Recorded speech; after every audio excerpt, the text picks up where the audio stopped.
no e de amamo ene mo matran kasa. Alright, Piesie Okrah to be a current summer Sagusia Bopono, so power morning sports. Yes, near Fanso Dwaboase Jumadi is a power 97.9 TV XYZ. Also, Oshadi Kamaka is someone at Dwaboase Monica. Editi and Ebeka allows with me at any Bubu who said the Black Queens of Ghana. Omichina come to friendly matches. A Shasu Kamakana, Obaba, new player Becano at the second crown, and Abetuja at their phone of FIFA at the same the Ghana Football Association concerning Sikabia say has a folk etia elema player be who sem ma e show no so ana kopie mu dia ade say has a folk for mu chirema ade say omo technical team no obdi nyina be ba pontem obia enso etim ehu na mono ni sem de onu say the FIFA Club World Cup no koso kamaka Chelsea the Blues etimi qualify into the next stage of the competition who sem ma e so transfer window no so koso mono ni ana fidie nyina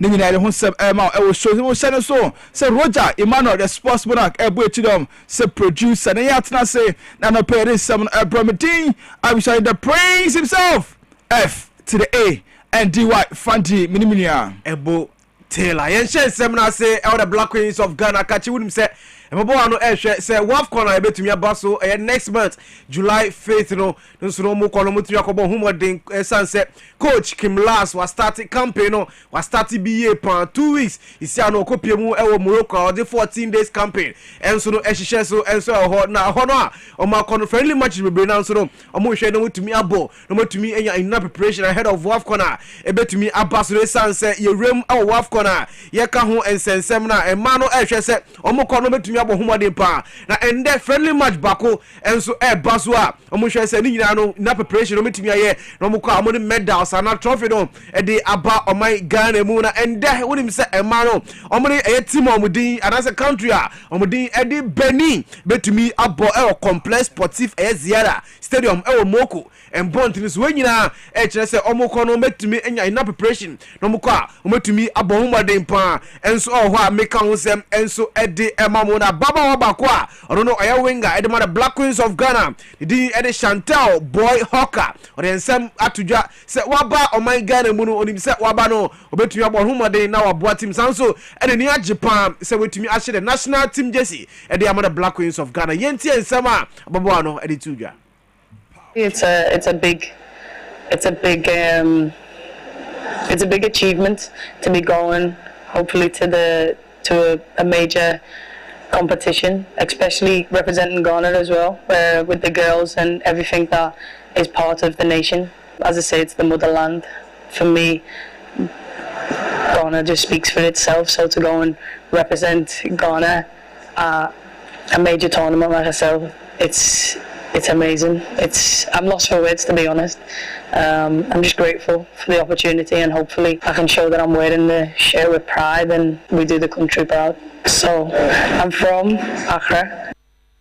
Into the way some Chantal Boy Okrah. Also need some odi tuja. I want say WAFCON na ye come no the Black Queens of Ghana ye share games I say July 7th. Na July 7th no ye South Africa be bo Honua Stadium Ujam Mountain so sanso na evia second game no July 11th and also no ye Mali be bo Bekani Stadium Bekani and Mountain so Morocco sanso na last game group stage no group C no so no July 14th and also no ye Tanzania and so be bo Bekani Stadium and so Bekani and Bontri so Moko intino ye kwa no Kim Last and maba no omo hwe se omoko no metumi abo humode na erinkunimdie etumi e de abra o my Ghana se na Black Queens e kwa kobo humode no Yento so ni emba Ghana na yenko Club Association Football enso SSC de kokupie mu El Glorious Accra Hearts of Folk enso ensensem na uni se betodwa si ade se supporters de bia om se Hearts of Folk on performance enkoye no om se e management team no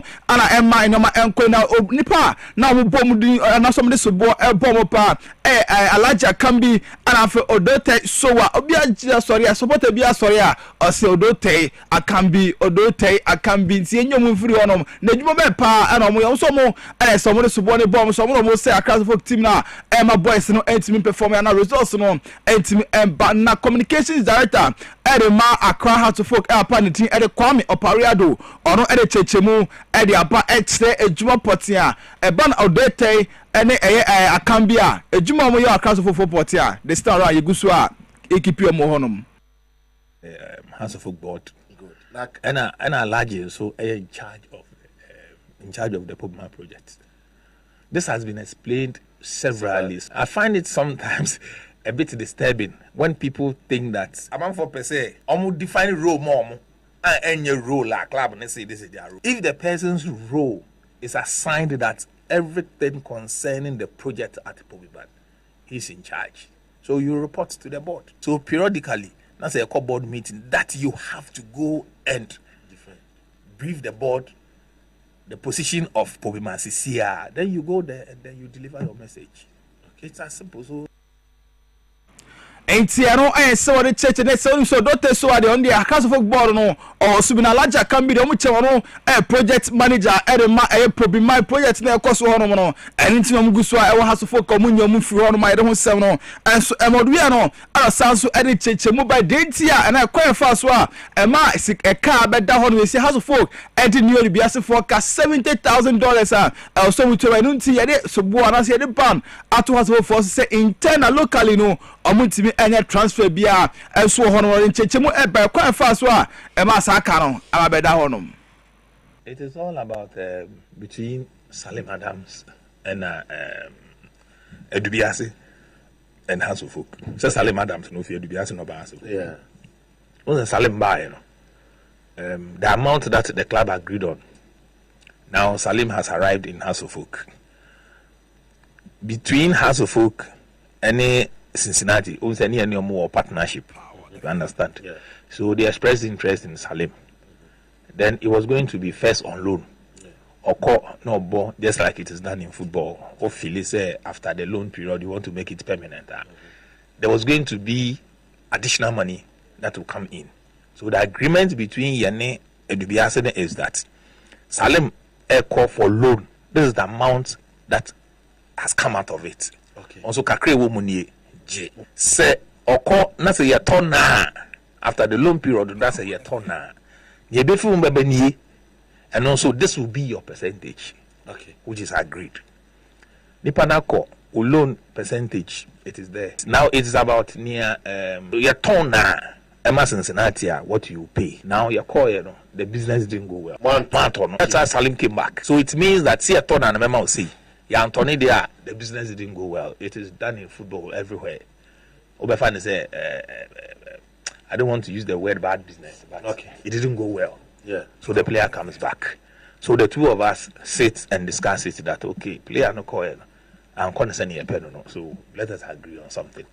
So we all agreed. A more agreement, and the payment that it's supposed to come to them.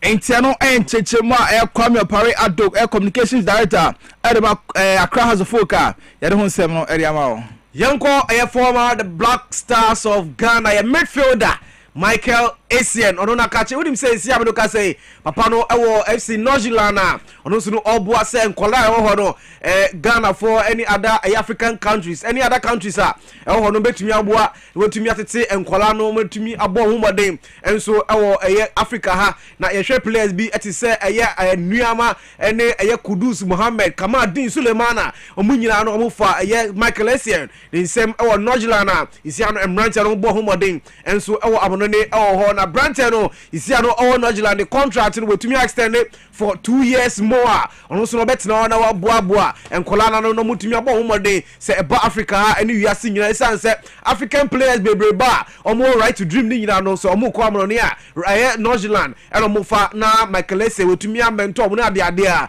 tisi ameno ka say papa no etumi assign 2 years deal e de ama FC Nojilana ko hwe say ometumi inspire enkola no wetumi amento omo na mo so mutumi ekọ big teams ni mo a ometumi abo ho modem tisi ameno ka say metumi confirm say former Black Stars of Ghana and former Chelsea former Real Madrid on midfielder Michael Essien extending the contract for FC Nojilana for 2 more years. yeguso edi agodem sam emare ne kwakopiem ewo House of Folk national chapters committee no onim se enche kra ade sam da betu dwa se enche chairmanship about to no eba be baso anesa na brate bako a we unity piem a odi bako tie de bia o hwe se beboa next wetimi eba na abato na wetimi awini na be chairmanship edi amom opa ne team edi chairman Abdul Yusuf ono edi sega kra betu ya so ba no wa kopiem endrata okopiem Pomima Sandra and House of Folk shall say the training share so towards Jamiado next season and as a President Kappa Basu on the 6th of July no and Drata Okopim that Chairman Yusuf Abdullah etimi kopiem Pomima on na pam for and Okopima Alaji Moro Munina brother some kopio on and dra omukwane some ko che enyoma e come House of Folk team no eba no bottle waters omo ne komo omo ana afi eba no fruit in yaba so mbedi na wo bibia konkan mom ana fe so akade no ma bia ebeboa players ne sebe omu dia ebeboa mo na omaho ten na wa regain biem na training no omatimi aye ne kama na ba nyame ya atom on the 6th no omatimi atikotokodo no aso mo sine be ya ombeji cup no president cup no e dia pato makoma this season no enso ho nti ukopio chairman Yusuf Abdullah Ndra ekwe donations e de ma omo chem se ade se ni nyina oye no opese o chese House of Folk in Crawford and House of Folk supporters in here and showing a bano NCC no about to na I want to about information on to mana obetimi aye ne chance na anka na kwa rodi kan ye bi na oroguso a eye enti osemo buano se na be ye obetimi abedi NCC nanim na waye ne chance e de momtendra Chairman Yusuf Abdullah etim kopiem elpomimai ekoyesa donations no e de ma omo Sifo asem no da so gina Accra so folk makachi dia onim se player ba kwa sisi ano aba asem a Accra so folk ban etumi atom mo so no abranti a ono no otumi assign no na so mutumi eton no after so muto abranti no wie no 70,000 and I say $70,000 a ho no na nko se abranti no ni tima obo anase o start ye free no na nko se omode $70,000 e de ematim no nanso no Accra so folk obantumi amfa ma team na isi abino kasa FIFA at the final warning at the about letter on the buy no HSE omunhwe na sika ho no omuntua ema akwala no ensa dia ebebo mo transfer ban na yeka transfer ban ho ensensem no FIFA at the amom say July 10th and na final day a ye de emom say omuntua ska no anyesa ye de ban ebeto omo so na brantia meka no asem no Francis Ajete ono asem na meka entino sisia me no ka say the officially FIFA and Rom aba say how to folk enthusiasts can plan there a betting say in the next 2 seasons and I said next 3 seasons no obetumi assign player bia Yenfa transfer window ba kumienu so officer no dia onum se okopio we bia go stars so mcheba isare abrante ba kwa din Emmanuel Konto so metima sign abrante free young apostles frontier 3 years though and abrante etimi assign na House of Folk so onum se ranka abrante they say abrante din Walid Fuseni name na they so mo sha say committee ba to abrante na so metima abrante no akasa no we see kan next see abrante no call mu new coach but Saudi didi Dramani China say sia na de say on person be sia kan Ghana has no come on na ko sia kan enso hoto chema TS Galaxy bo kwa South Africa no ho na ko sia kan enso ho na has go for so chema nyame antuma ene sana say weekend we are on be sha say no technical team no o be ye bia edi epia kire mu supporters ni say we mu do be ejuma next season and ko pio the next coach didi Dramani ono head coach assistant coach Abdul Ghazali and afi ukopiem de goalkeeper trainer no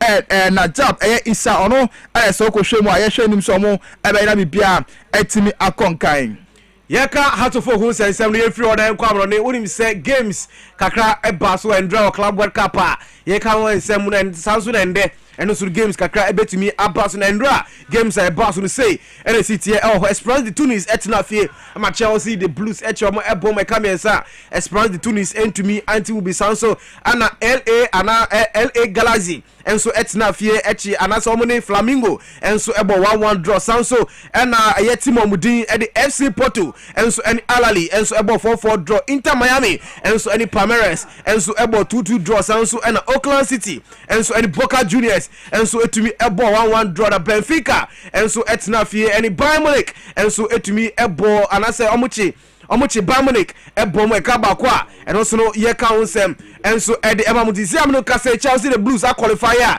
the next stage of the competition no omoko omni Benfica ene be ball round 16 mu sanso ena Bayern Munich enso de Flamengo enso e ball round 16 mu a eno so no make onsem enso e de ema ende Oakland City and Boca Juniors bebo sanso na Benfica enso any Bayern Munich enso betumi abo a ye ka onsem enso e de ema o enso Club World Cup games a ekoso e United States of America no Yemfa bakuwe into a series of copium there and Neymar de Santos Junior abetu dwa say ade say ono no was asasane new contract kwa arabo kwa din ade Santos nan ko chewu sankrofo offer by say ade say on copium Europe na so on share say be ade be say be sign contract for na copium essence Europe ade hu sem no and so Neymar de Santos Junior chiremo no de esi arobe obekoso atena Santos no esi akan ade amomo ye ko but yemfa breaking news we na yemfa and sorry so Ghana Boxing Authority President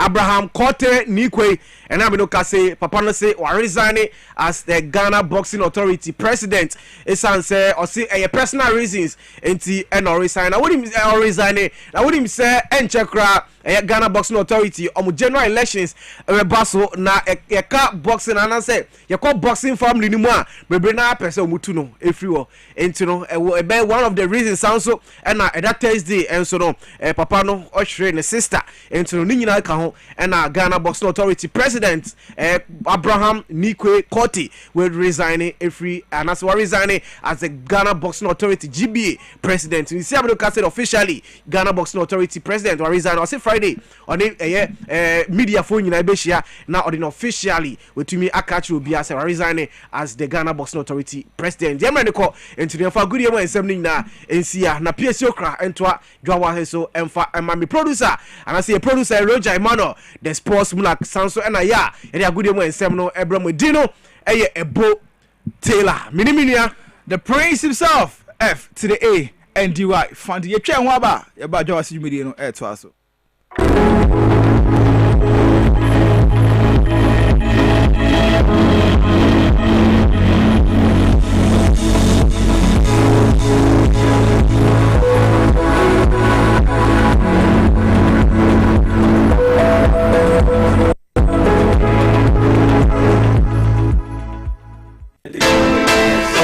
Tiasia no me kunu eware wo odto ene asumdwe kunso ya wo me chino me kwa chuba ho topa pebi se ye besepeo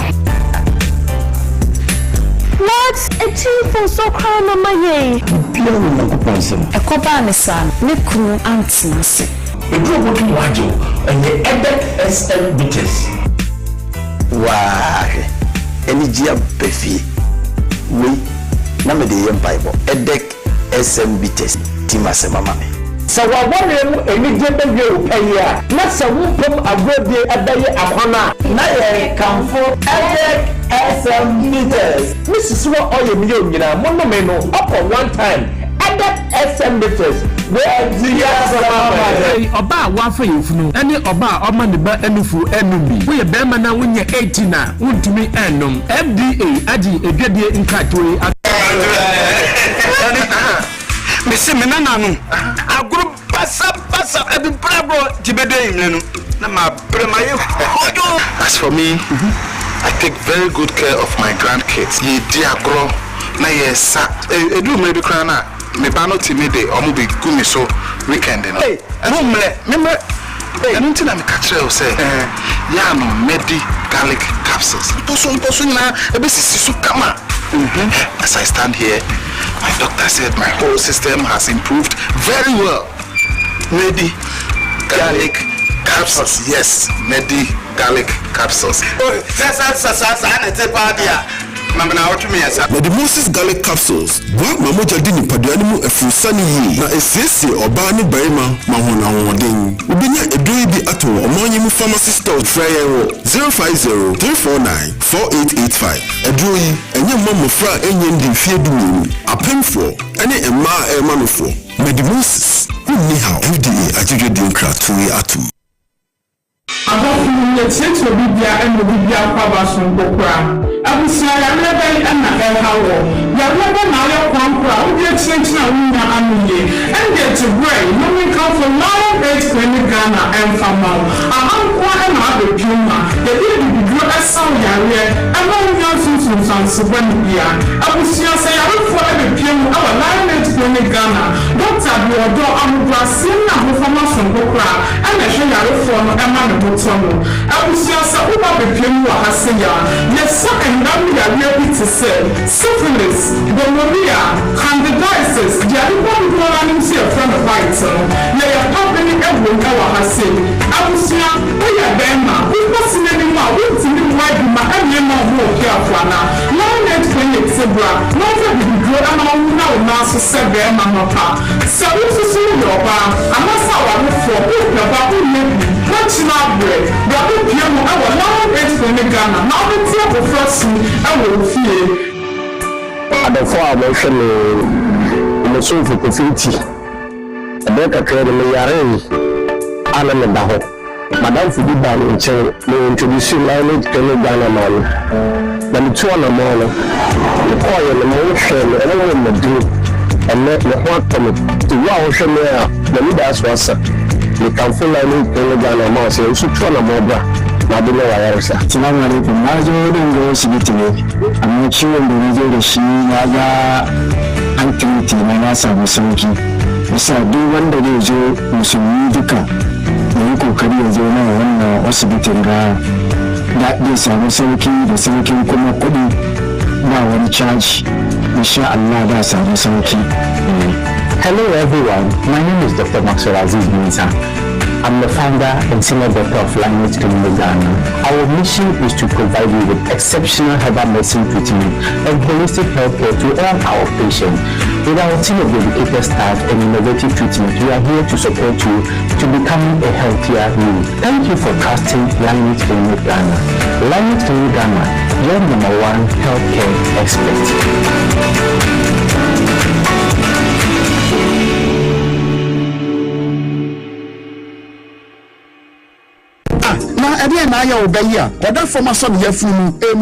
Oh, Mr. Entry, also ya titi bi ben fiepi na so ne yemu nyono da se me cho no hodo amato a me hunu hwea ebe ya nwama menye ni se what also tamfo hexa capsules any hexa mixture ya no mbom kotia also no bia ma no anum anka no ho to no dadaada also dro de eno any hexa capsules any hexa mixture ankom ni nchiremu also ye kura eto ye funu ene ensunu mu etina wo ye funu ekeka wa woje ho a enyi also etumi ema wo ye cheko ebe a wedidi awie so how eye also there compare hexa capsules any hexa mixture nanum bom na ho abeto predivia to a ko okanshi drug lane Kumasi Dani Herbal Takradi AA Mensa Anafre 02038228855 Apefo abatanya wama won mofromfo ene mofra woni mfedu mienu enka ho Hexa capsules ene ne mixture asatamfo edi age edwade nhwato yi atom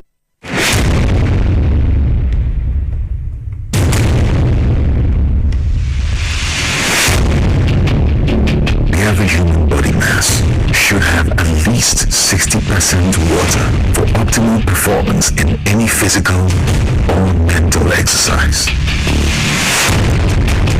We can help you maintain it naturally.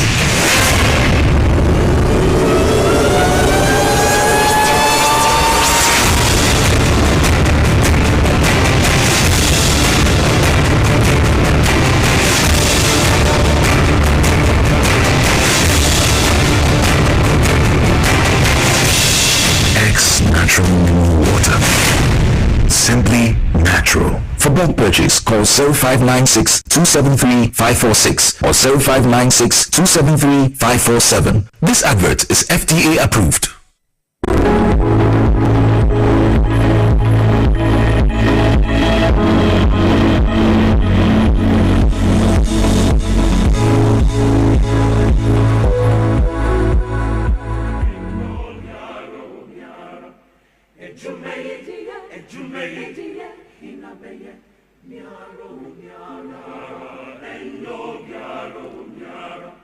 Power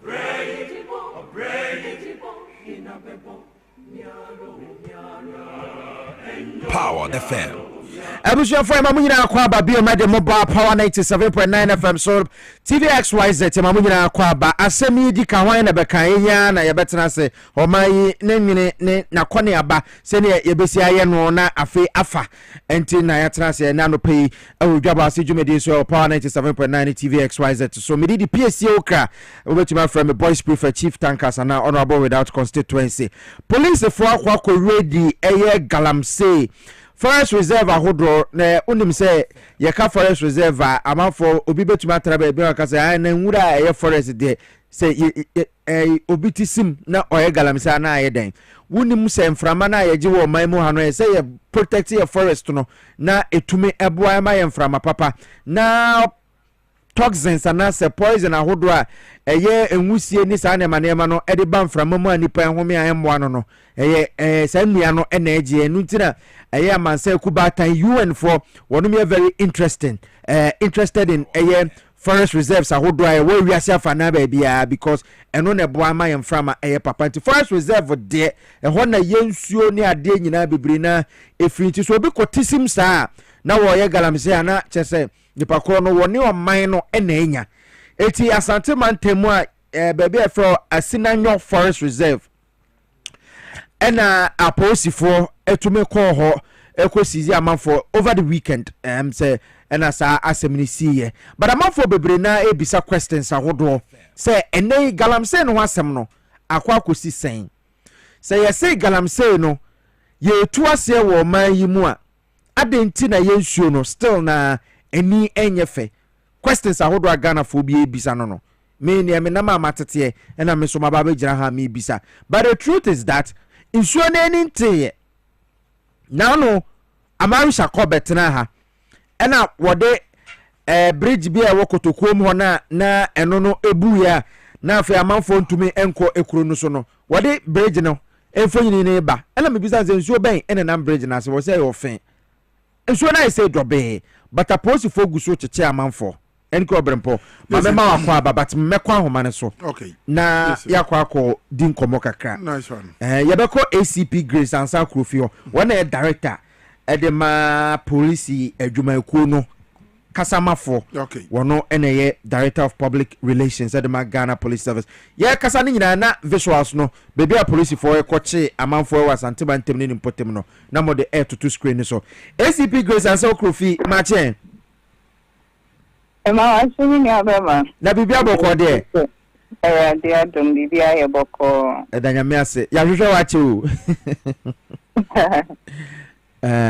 anopay de ya say frewa eye boko sada nya boko sa Ghana eye efoma gudi amanfo tu ewo nsuo mo forest reserve ne ade yenim say IGP a set up eye task force ahodo a police aso ye bia no wono mo ehwe se galamse hu nema galamse tuo no enkoso ewo oman yi mo se sia update ben na obetumi de ama Ghana for because yenim say weekend di Central North Command for kochiche bi mu wa yan free asantemantem tia ne se ye chi omo enei akwakosi sen uni abe masani awuka ye no sa pepe ye IGP posisa hini Mr. Christian tete ye ho no ba odisha Ghana for say eye okunu de odebetu agalamse for no eno ana ye gusu a ye hu adwuma sabre mpotemo afodo a galamse ekosu nyina special operation team the BC headquarters the BC fisa particular men in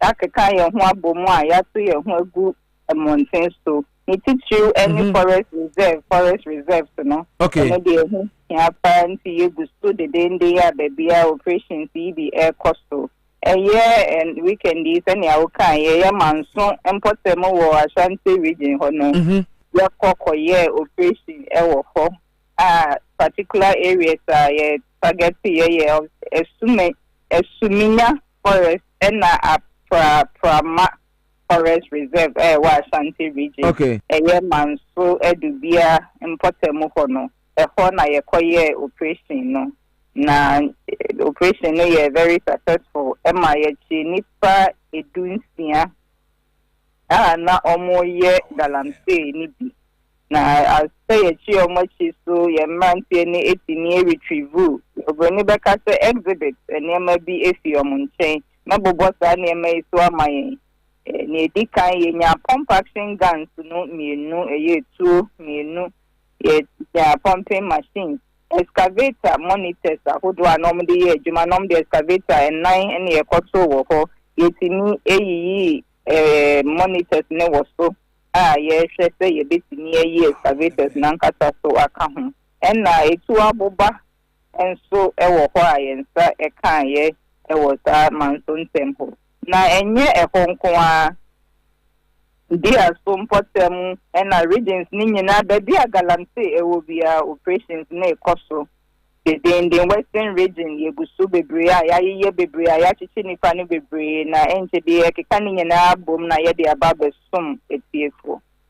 Okay, eti ya hwe dwumade ya mudi a mo chete amanfo ya be se month we o hwa operations na mo ayeye no yenim se western eastern central and ashanti region na galamsey na ekoso pa matuma ati nipa dodo sen te se bosumi mu ya nipa ni de ya chi bebre sani ameka ye keka ni nyina abom ye de ababe som sani abosumi bia ye mamo update no enche bia ye de bosumi die so eba be ka ho amam na metimi ama total numbers no from the various operations na ya ye ni nyina.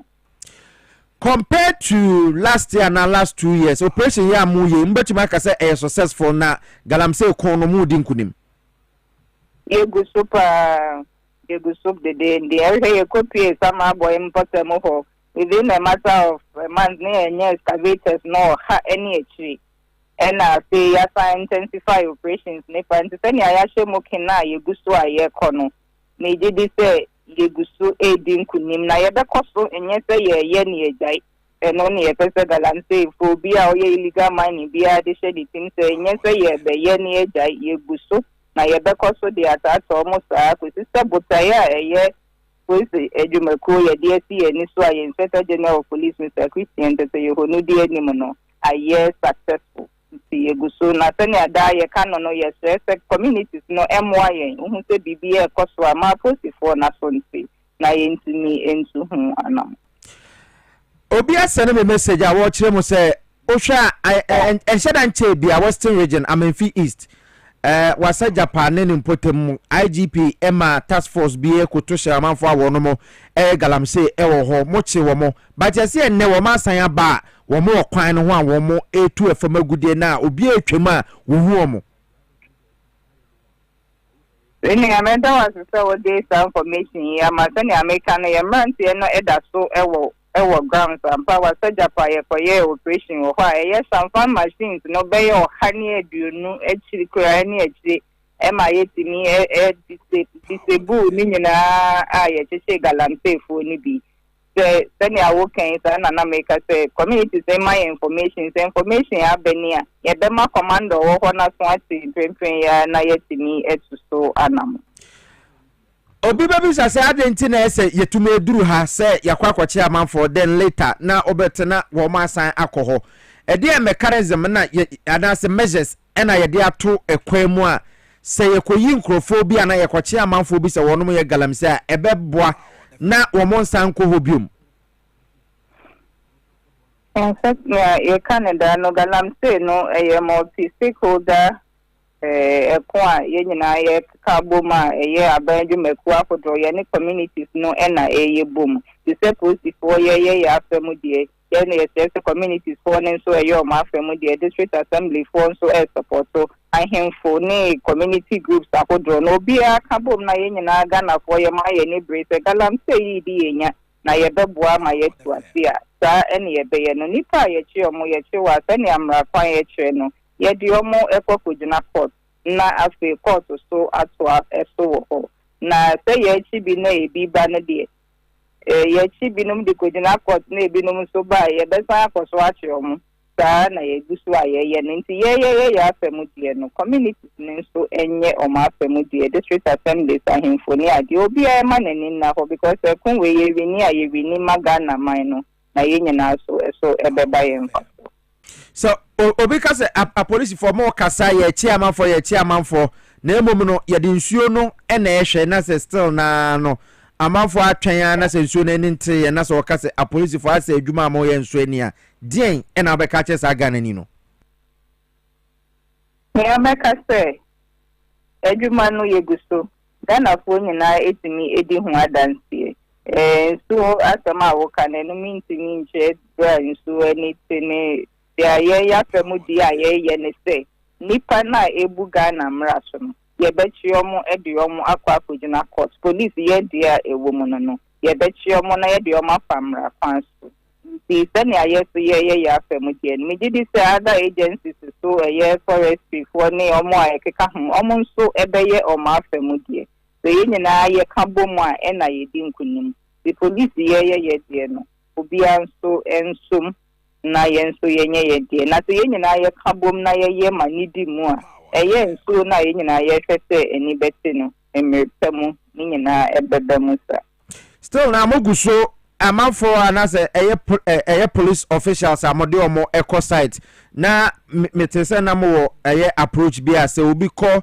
area bi na okwa akoboa fight galamse 10 days dura na mo asesa no edi eye obi foforo ba ho sa pepepe enetie na nzen grounds operational site bia ne senior ye social operations no into senior ye intelligence ebe guide ye no sa pepe na ye no into mredodo e say particular operational grounds bia omudi no sa mre no na omudi se huhia se ye sisa nipa na ne ya sisa almost pepe into operation specific in the grounds to be an enia who he has said yes so ye did so why be my ye din kunima na ye nya success in that operation no so to say ye no and I did so akon okay mama fa call Central North Command na no amokoche eye galamsey fo no commander owo ho Central for Kasai adeba kwa na wo kan se galamsey ko na ye den kakra efri se wo mokoche suspect anase nkofo a wo no etu galamsey asen fosu judge na em say ne ho mfa no for months ya to court num asem we mate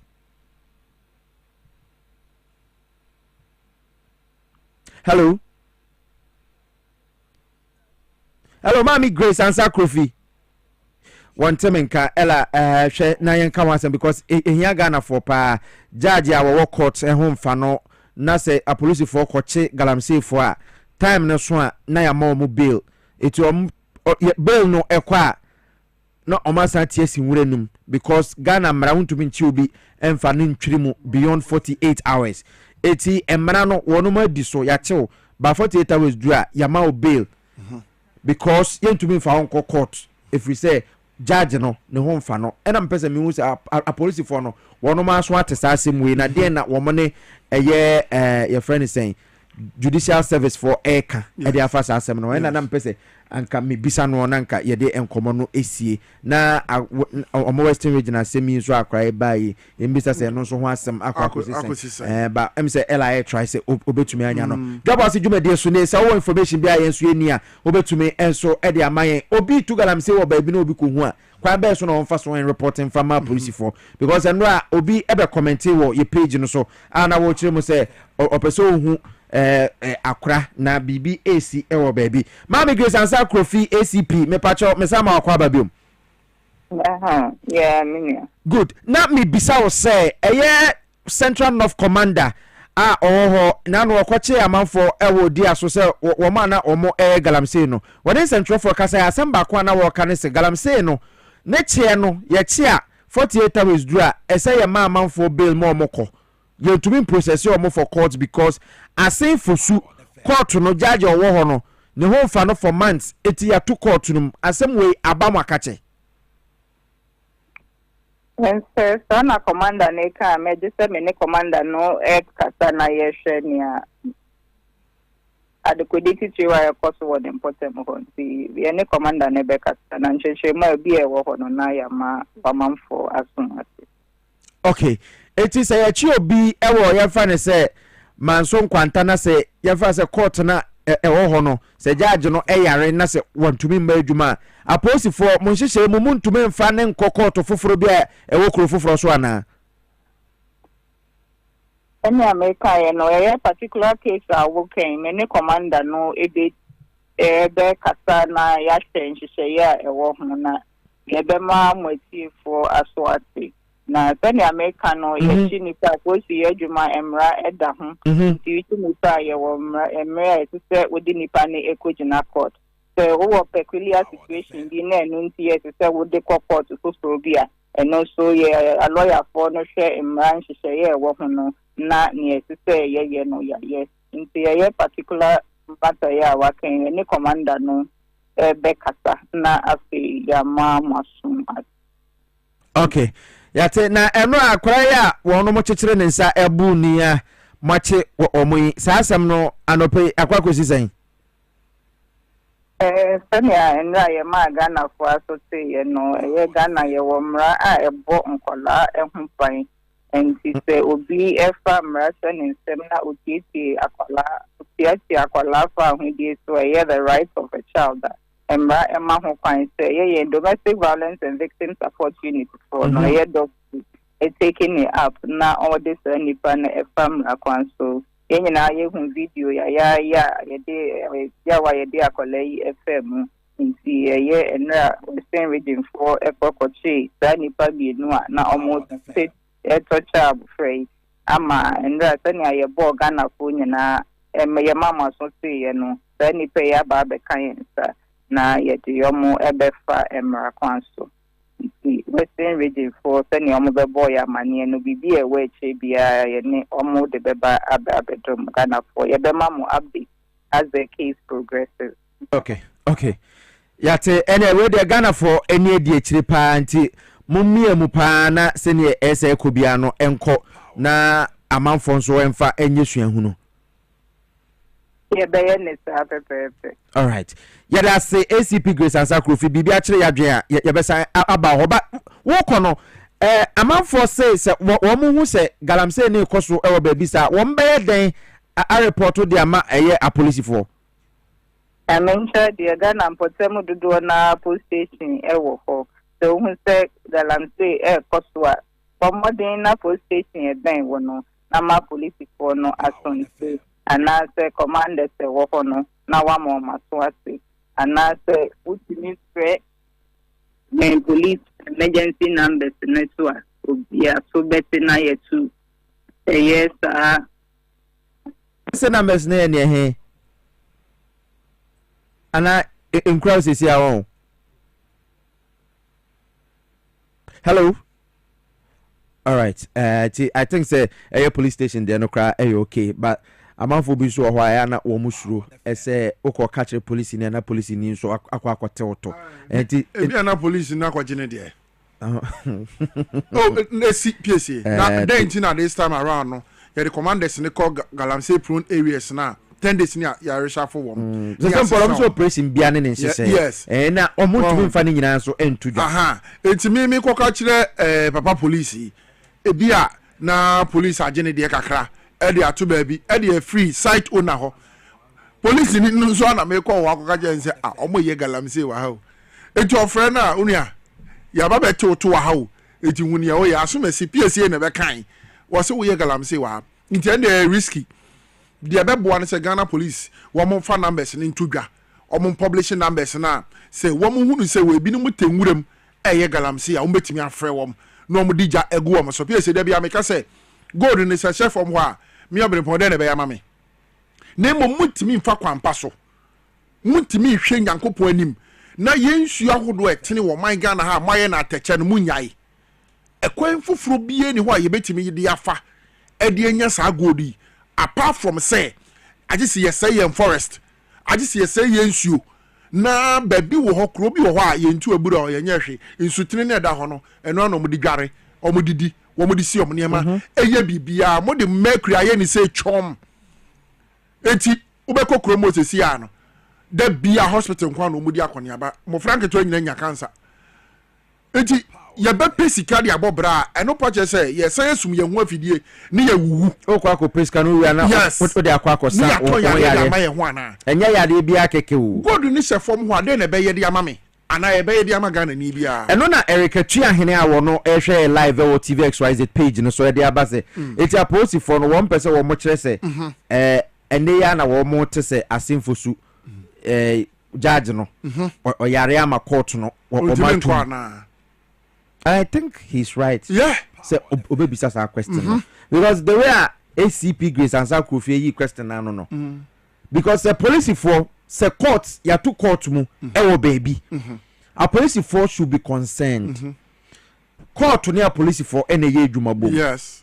Eti ame wan say police headquarters nim say asin fosu court no ya tum because judge yare and say judge to point and it's not for days so for months a court internase. Eti then a police service for ye say woman judicial service ebe to kese na wono maka say okay ebi ayenyi judge for from fano judge for bebre tenkra ha nya dwuma yeah na ekochi obi say oye galamse a 48 hours super yesi bail na wa say tie si wurenum and bepe me na piesie na me person ka umisa ne mame minim airline no de kan de fa ho say obi eye irresponsible mining say or say nsuo say or say nsase so obu nuagu e wo yen forest reserve no say yete no a na yenya enyinaso yenya evidence say ampawo asomasi ana obentin wo ne wakwako bu nuagu wo ne wakọ say nsuo na say ne mra ne secretary si yemfanye say nipa no bepe mo ne media me minim mom say bi ho a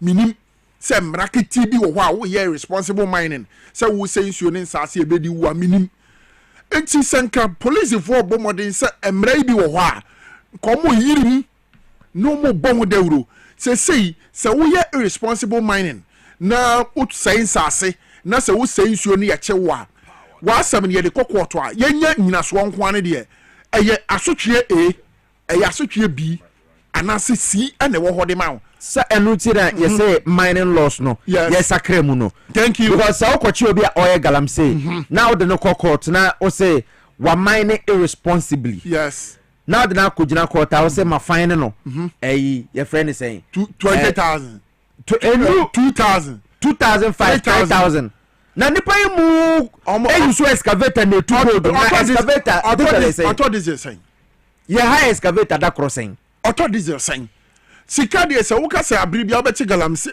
irresponsible miner ne what the sika to ni so a ene nkankrofo be wu onwura mu ho papa because on benye scan the amount you nkankrofo be bire wo wa excavator so high that crossing 6,000 7,000 operation stop galau said the omote galam stop amukwa hono mu a ebini mu askiji fo ne bi anye scan no mukwaje skagita wom denti na course wa ma nsuo nyina aseye magalam se nsuo timi ko bop mu nyina ebi kro bo wura ko divoa yeah exactly because no mukwa wo mukwa jikakra na mo de ahye mo ho no mo asa bo minus no ba na say videos aye twitwai galam se site na ye wo security uniforms nursing sen galam se site wo mo ho a chese wo mo security fo a no mo bomb ho ban no mo ye adwuma no Piesie that is the reality on the grounds enti se wo mo consent to kwa yiye no makun yiye a one emra edi galam se fo no Piesie wo mo hye mo kete wo mo miemu na wo mo hu dawuro mfenkyere Ghana fo ni wiase afa na nyina se ya ye wo man Ghana mu ade ye chew na wonie no wutu ensuo emu se wo kopagudie na ensutene wasɛe no ukobu nuagu ewo yen forest reserve mu na wasɛe hode a ye chewa emra no eye ABCD na ɛseɛ na no no ye ho hwe a enye yie so far as ye nyina so ode ati aw I think se koba ne saa enkrofo be suro kakra so mo be ye oman ne bone de omo ye na ye bone no mo de ye oman no ye nsuo ene ye forest ne ye nsase a wo mu tunu basa no eye bone ye wo kwampa ye betimi afa so aye responsible mining as nsuo ne nsase ne ye nsai no na obi oti ba bi kura wo hu gold da wakono mercury nsuo ese omo sa mercury nsuo poto na no mo de alomatum na efini nyina akota ase mercury ni de mfimu eno na yade no awache ewo street so dibi no emo body ampesi ne watase eti go be na odi no mercury wo watase ena sa areas won so aya galamse ta ekoso no me free say mra na se won no sakra mu te say ne omunkochi chamawuntumi ya ye friend say ni bail conditions na omutiam omusu no ha say wo fine galamse ni a say wo tiam so what I say ese ye sakra mranum na ese ye hu galamse ni na wa ye japade o baby a wan fa kwa papa so anyegu amfa ntu goduro na ya che no kwa de ese se emra eye adwuma what de make a chona se ankoba ne sa se de wo kan baby a na wo bodi se omko ye operation wo ho a wasa japa ya enen san crofo e kwachi omu o ma san kwakuguo omo ye den omu ye free om because ya kwachi o man pass omo ye responsible mining wo mo sensio omo sensase see ukwo nkro no bi so a piesie ehu se wo fa yen kwan so a wo kokuma ase kro ano a ye wo police station bi wo kuma ase kwan so a police station anyinem ni yetu ya responsible mining wo police station achi wo ma didi police station ase weekend ama yen ko ho ne nkwohwa ade what did they make a choice say because IGP say what set up special task force ahodo a one more areas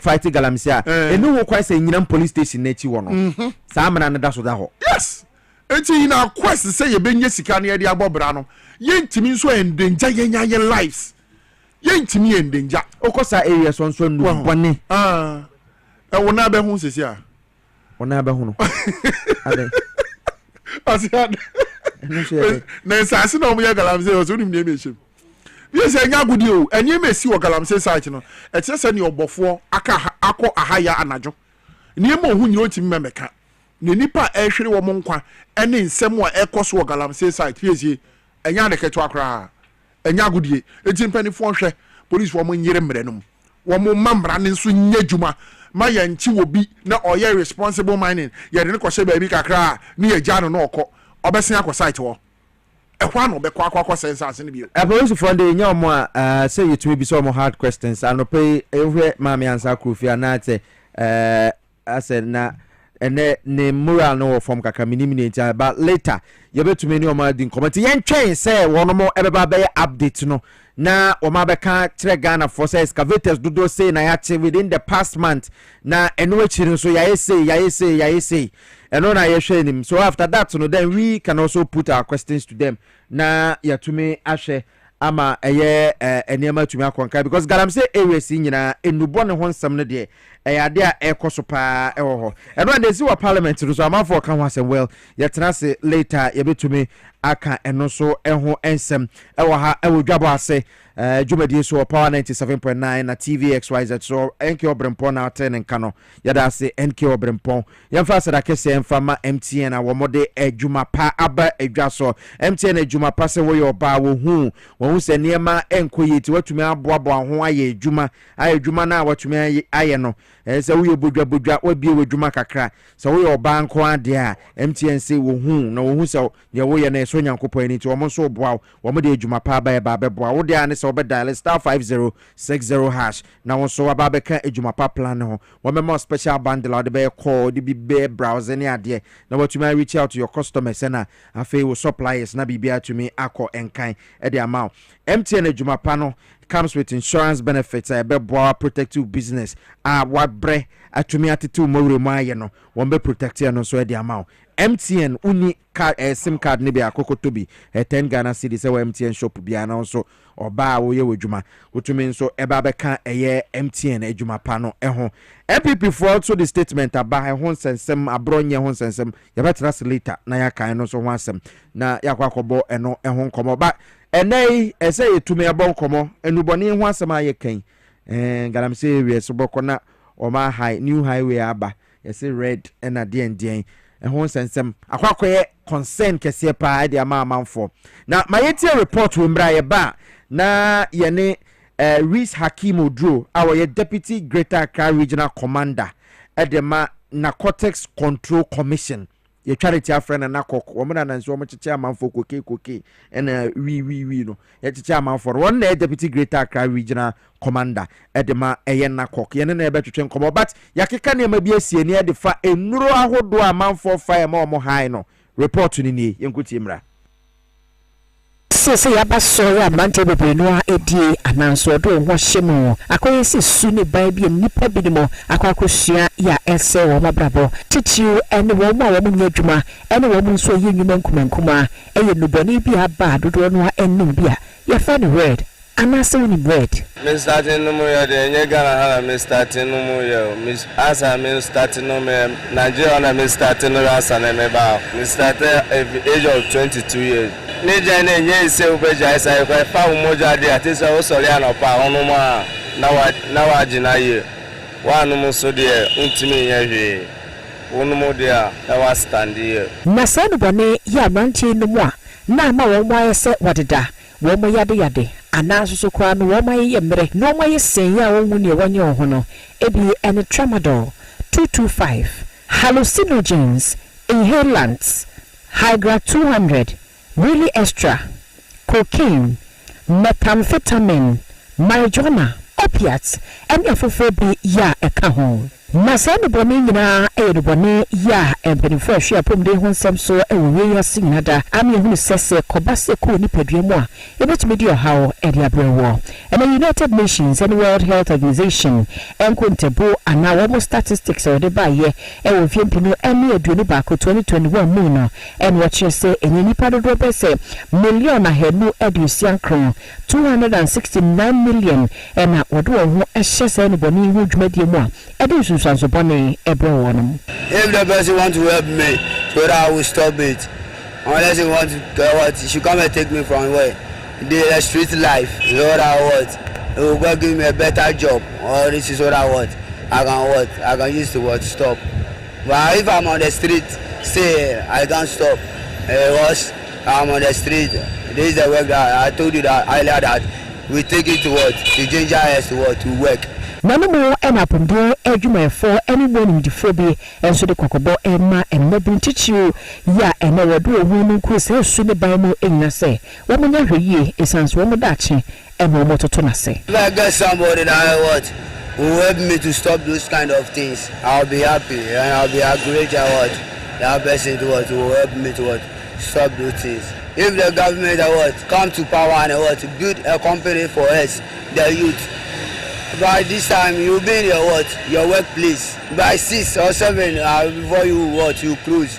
We come to carry load, we carry bala.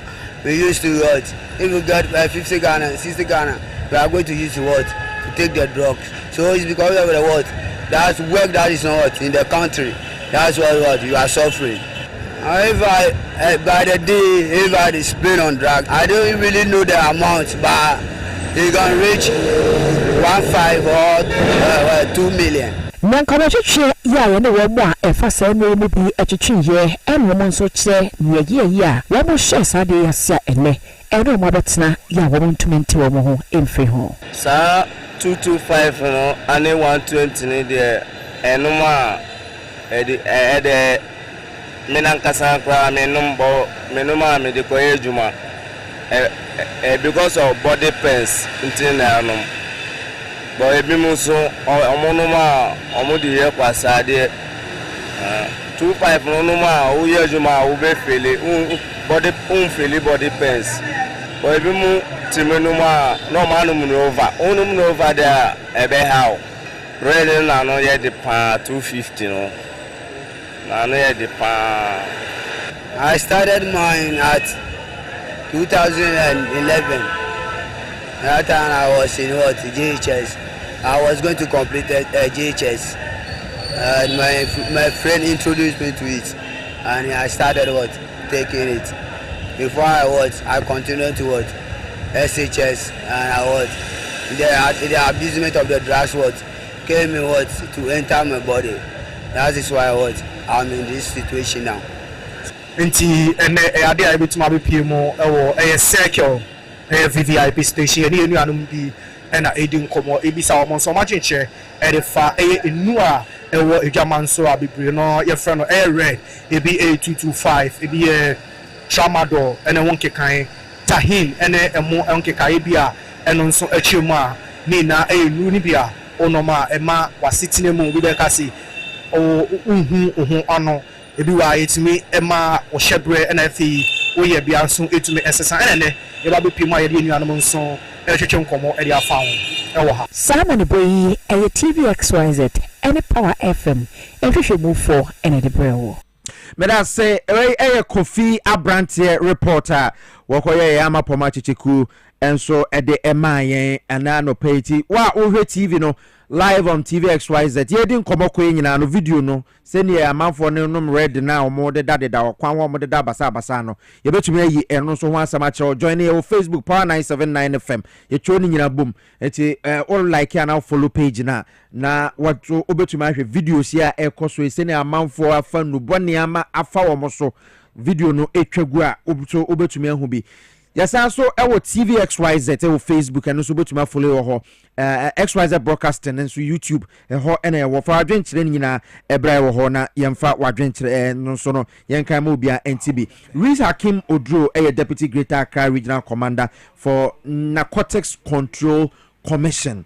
Nakok Wamo, and a buying ama mutumi ama enubone a ekoso okroma ne ton ne to wono ma hwese womo ema ne nkoso e Ghana ha na say de womo cheche amanfo pa ntino Reese ababe kamensa ma menkoma na kwaba e wo ha ni nyina ne se wo chena e World Drug Day nti World Drug Day no ye international day against ye enubone a ye ton ne ye ton ne ye fa eno enho asem ena ekoso ntina no pe yato yensa frɛ na ye ne no e bonkomo opanyi Reese Hakim Odro meda sesa no pe join ewo Dwaboase dwumadie so akwaba mpacho ya na wa ben mic no akasa gu mama me yeah okay great okay me no nyina na tie aye hwe documentary obi oti fie die ebi mo ebeyo mo asam foforo ba wo de edwuma awudie ne kwan amofa so edimu dwumadie me ye sure say sa ne ma we de enya de foforo bia enseda mamo ana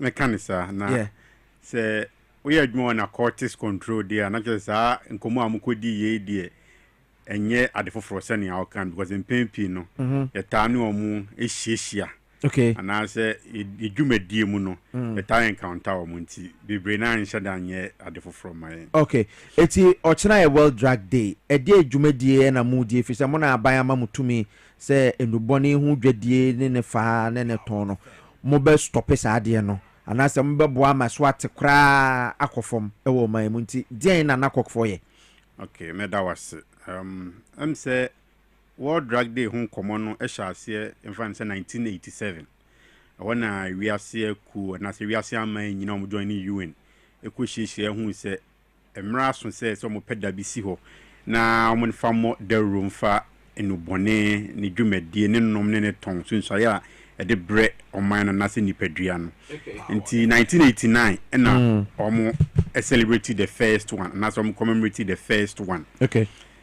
Na afibiano a down we see ho na ye de kaka ye ho say ehun hia say ye be bodder ru na ye be create awareness niama amansan ate ase say enubone ho dwadie no ana ne nom no en affect say bi nia onom ne nko a na emom no e affect obi bia nti eno na afi 2025 fi ye ba bedi na eniema ye di gu akwan mu say ye de mark this day no started from last week pre-launch activities nti ye debate inter-school debate between Presec Legon and St. Thomas Aquinas we debate on certain drug related topics we so you destroy some of the drugs are easy and say about news no more for destroy bi in more eastern region ho baby you can ho some and rap yes we so ye health work kakra e de twenty yempom ti ye nantifra yi mensa ko peduase ye ko nyina so ne ye cheche flyers ne ade a ye kurokura placards de create awareness and this week in media engagement the ma be PH ye so many media houses okay and Thursday ye china no china ye de grand yinankase ba deba neighbor ti ye marking or Accra International Conference Center actually ye to nsa afre obi bia obenya ho bia so mra emeti ye besan so launch World Drug Report for 2024 afibia ye launch drug report no 2024 de na china na ye beda na di eno de ne wom eno ne kire sene wiase nyina nu bone ehu dwumadie no akwakosi ne nom se ekofom se ekosoro se maburu na enom ne mo ana se empanimfo na enom ema na enom chen mema no ana mema na enom chen ema no edru ben na ese agidin de hi na se nipa na nipa do se ne kumo mu na senso na eto mu nti ekire anything so ubehu about drugs even seizures the amama BICZ ye near content by content season to report na very detailed me persons emre so na se lanchi a wa kra be pebina wa ken kai because e be boa am wati niam be brain so ase yeah I think say nakok for more boy juma because every day be I tell news no say mwakwa kochiwe mo enkane na yen sheda ntensem bisa but then ebia na at that time administration no na ebia on pese oba na so but this time around mo chi bibia na mo na so but ye ka se ndubone fa ndubone dwedie Ghana ha mu ne hi na jintintin mai pa. Okay, enkane ne de nka obusa me question we maybe 10 years ago a ka me ga se wi. Okay. Na nsa. Okay. Na cocaine. Okay. Na say no niam adane. Abuse of drugs and as a drug use trend na change kakra. Okay. Say the abuse of prescription drugs and as a opioids especially and I say again grounds and no so nkyere say we ni cocaine nkofo agya no omonom but I say new trend e ba na opioids no and say hey video no mo bobo red I say 225 obi say 125 I say 250 na no odin we nyina ye opioids and as a synthetic pain relievers. Enti enka yenura ye say yemfansa eyaw senka nipa bi ko eyaw mu na nka wanom na ho atone no nka milligram ne ye between 50 to 100 milligram enso so say no nipa bonfo bi akwahye ba bia ye bia very high dosage and as very high in milligram t 125 now can just say 125 milligram 225 225 milligram and 250 just 250 milligram enti address of no 50 and as 100 milligram no na so ko fa 250 milligram wa ha insurance be na edebe bro na say no nyina so ye sedatives and say a depressive it na video no ma onomo ana say order no because in kay ade anka fa 50 milligram na e be sedative say na e be ya onti pain na o ya na ukomu no ntie ni ama na ma me no mokọ awo so na bia ye OCS na nka ya wo tramadol 50 and 100 milligram say na be ya onti etwa no pain no but we be fa 250 enye doctor na trauma one adope na afa na 250 nso kwa on fa baako no asafa mienu miensa abroso eno ene hu nsunsu so na hwe video na say obi ti ho ana obi gina ho na order into new trend in say opioids and say synthetic abuse of prescription drugs eno na aba and afin so mixture and say cocktails so omo mix it ene niam no into obefa bi ti say red ya okan yi and tramadol no dey afra energy drink containing a drug friend is caffeine yeah caffeine is stimulant which means stimulate your body activities no and red no and say tramadol no a depressant and no slow down body activities so the name we me no fra what send it two different messages now ma adren no okay the adren so be send it two different messages now ma akoma no okay ti depress and I say stimulate into up and down feeling it's a frasa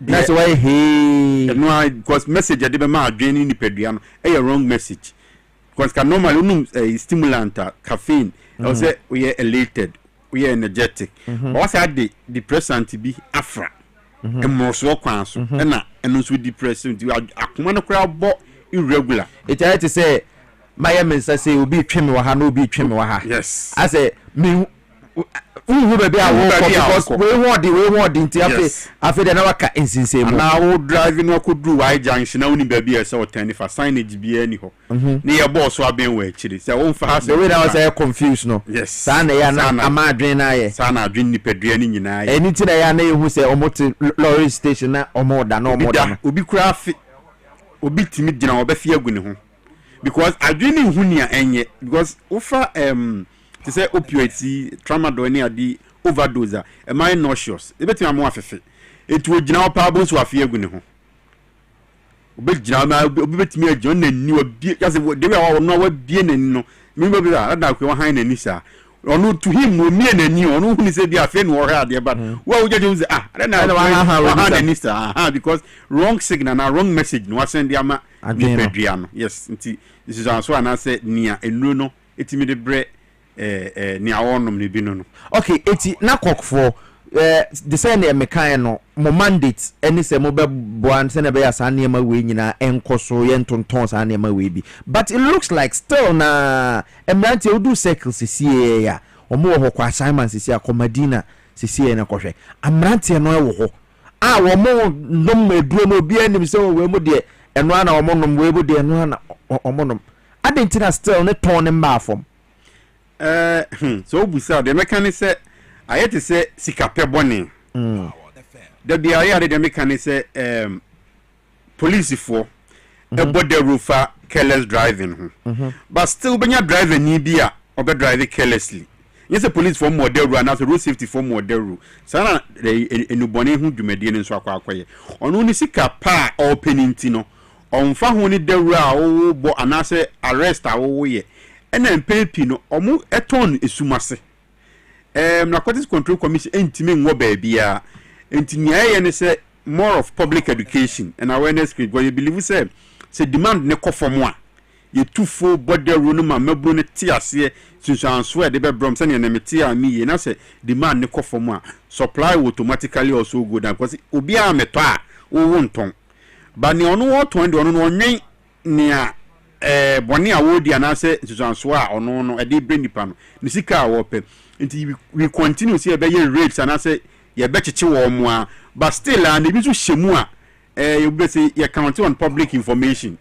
te omoma ya info because e bia me betumi akodu ashama na say operation boy betumi akodu ashama e bia station A on be ready achichi nipa ne on e bia be kokona ba bi no na obi so hye ha on so ton bi e na pepi no omo disguise eniama no on so me ton ni petem se me ton cocaine ni me ton wi ni e so be ko bi ton so bolo so bro di wi afra na wo ton obi ton tofe o di wi na ye tofe no na wo ton se wan ko chi tofe na obi a metia wo na so anyiwa so tire se ma me we tofe no wi wo mu a wo na ko officer wo twa wo begin say ne tofe na wo ton ti de bia account on public no obo my information o my information enyiwa mutu anase ye nda wo mu adi boys ne ba ko ye adwuma no a on be peki sankrofo ya nura emfanse ne da ben na Wednesday e bena da ya no mo wo akimodan ho baabi okay enso enche da nyama media no me yi wasutire okay omo wa akimodan wa makọ sanipa be de o de ho abegu ho ya omo nyina wo cells a ye be process wo mo de o makọ court because wo ye operation ni wo nkran no obi shekumase baabi no no nso ton na nsenya amte ne FDA fo eye samayi bi ma ense bia na abegire di okuma so mo frɛ no famude amte ne na famude ni akra okumase no mo de wi na eye omo kwaje license wo FDA ho no omo de wi nim ene koye ti FDA fo nso test ye na se wi nim ne de license na ma no nti FDA di onim so de license ama famude ya wi enim ba yeso obi betia ya na so ayekoye inyehu se wi wum ene sa akọ ka kire FDA fo na FDA fo nso fa chinom koye omo afọ sample ni bi wi ewum ukfa de wo ebia ifa ne se nhyiaye so a wi nim ukọ alaba de no a wi wum na is a company krona no o produce different things and these are some of the modus operandi and I say strategies omo use to BT law enforcement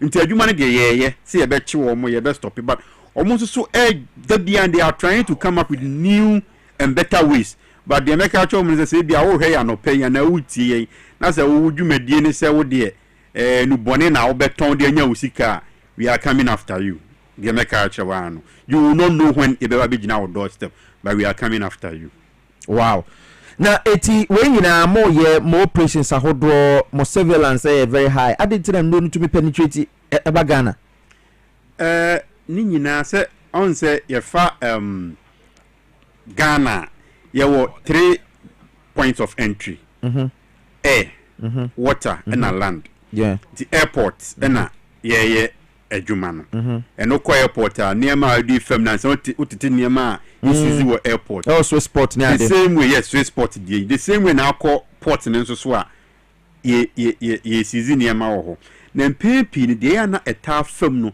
unapproved means okay unapproved means a ship no aba besi high seas onyanwura territorial Ghana territory nti eni tumi wa ship no so ya monitor your coastline ono nyama ye diem nti onye ya asem ebia wo twema kwani baabi okay na fisher folks no anase omo a ye locals no watu ne fishing vessel unim so okọ fishing oma drop in yema na gunsuo num na ono wakofa edi aba sure ebi ni 300 and mrefi amount no millions of cocaine achi wo Pedu Junction obabu say ho say NIB echi cocaine bi e ko destroy bi wo Pedu Junction habo be na wo ho and airport ben e wo Pedu Junction onim Cape Coast here minimum Pedu Junction is just a traffic interchange yeah airport ben e wo and say you border ben e wo but it meets this amount of cocaine wo it tells you say a local man be and a local fisher folk be no dey vessel e ko fa free high seas e no dey buy yank wadi betwam akonkran yo so dey ko west no NIB intelligence echo grab here. It's in PNP, no. For some of these unapproved routes, okay, border entries here. You need your border entries, but there are so many unapproved routes. Elubo flower. Yes, Elubo near flower num there. I approve that. Yeah, yeah, I am crop for a boy, you man. Okay, but we bush road beer. Wana or the FM 9 saying, I'm saying if you bear me, you know, chum. Yet Chiba could be was unapproved route, no. And we say, baby, and nam no. Normal car for her.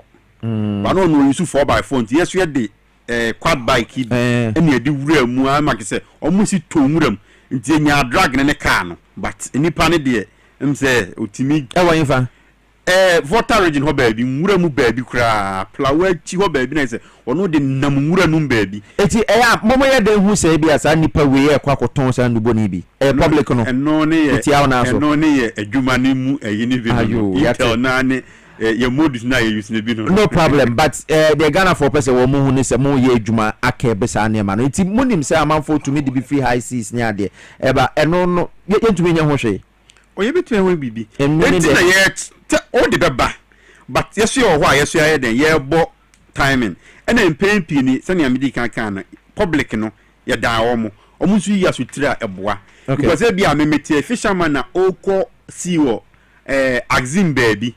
And I have a sin a ho baby met young it a be you be local person the baby years with 3 say bia asemesi and your fish no kofaba no kofa drugs and near we no dey den whatever it your county on informants they say ye drug we e dey effect any to me the brain ni panti I say ye no body oh say effects in the case ye can say be say maybe 2-hour session. We have video here. Effects ni bebre. Aside say air destroy the lives of the youth. Emunye hine dangerous pa. Enono.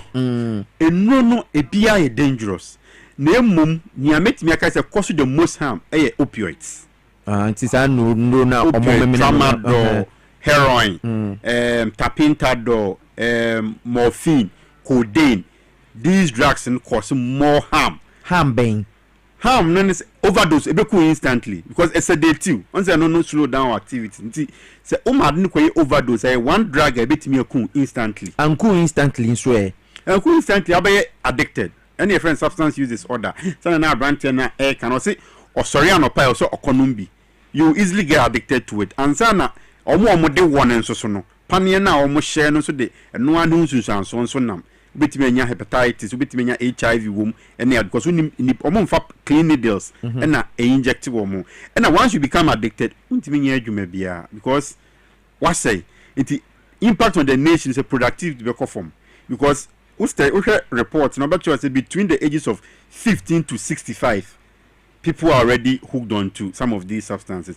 15 is no nipa wunyini, 65 now call retirement. So drug use age range now. Then it's telling you say see many am who there a time may come no on how a leader square ho be yedin asemo nti yakui ade asem ben na odebeja Ghana for ade afa nu boni hu dwedie ne nom ne kenka ho kakra am debeja Ghana for ne say ye kan obi tibe be begin say ye narcotics control commission for enko an asem omo na anya ana say dia ne ban num bie na de ono awo num bie no ono na anya but entisa Kofi Annan the late Kofi Annan can say or say drug is no respecter of person gender status it's not it does not respect say power more cities in kwa and more villages in kwa the problem is that here it affects everybody so if you think say you and your family are immune better think again because a problem no e ba e kan obi a fa ne say wapon adwuma a woko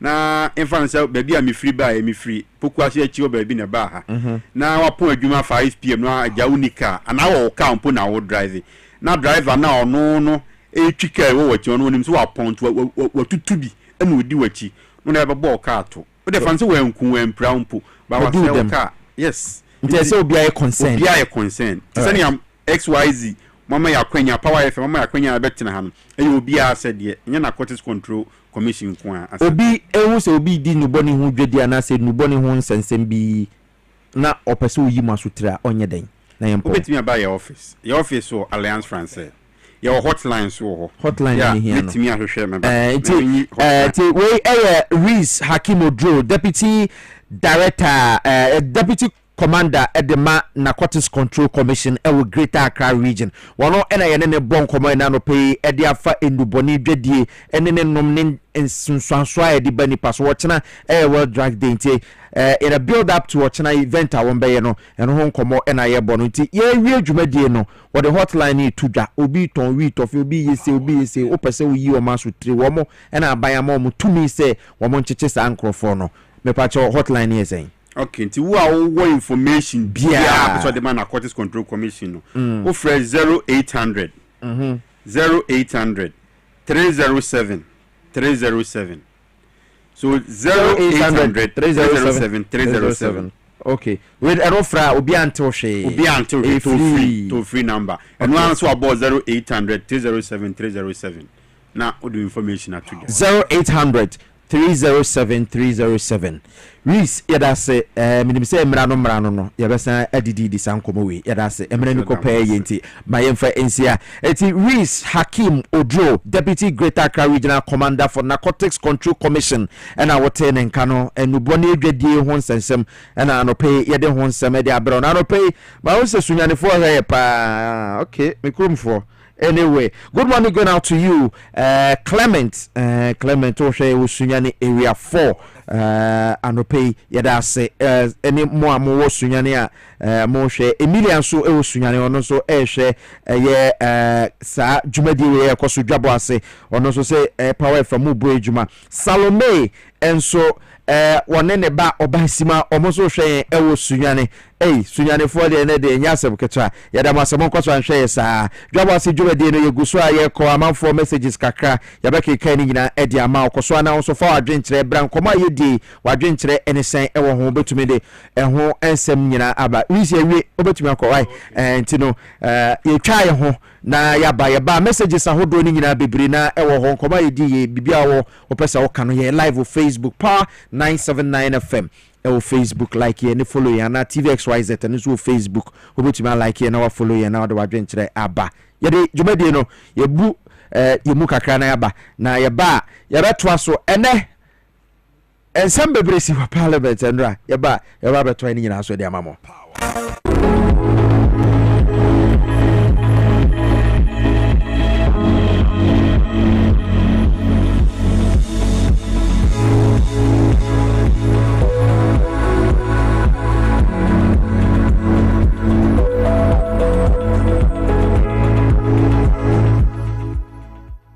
ye kase True World Pharmaceutical Company Limited mama eye Indian company kese a yaso ye no ewo India na yenro no ebi wo wiase afa na nyina nyame nchadom ebi abedu Ghana ama FDA for aye nhwehwemu edi afa yenro ni nyina ho agye atomu se yenro no eye papa ebo adwumanti no Ghana for emfansa wo mo ho yare enu aye de abadwaman so no edoso na eye India hahama ene yakeka bom edi aye ahabandura ebo adwuma True World Pharmaceutical Company nkwana yemfa edrum baako ensa yare mienu yeno ni nyina no yedi edru baako bia esa yare baako mama watu nru wano mache enso still yare no enko ebra so se obeso India for enru ahwe ubi a wota enum India for dru bia no wonye ne ho achinje na wote se ye kasafa India for enru ho a ubi yi na som na wati ni wontie ni keke na ubi tu anamo apedru ni bi ede asane ho yare yadura edikan ya ene yebe kasafa ho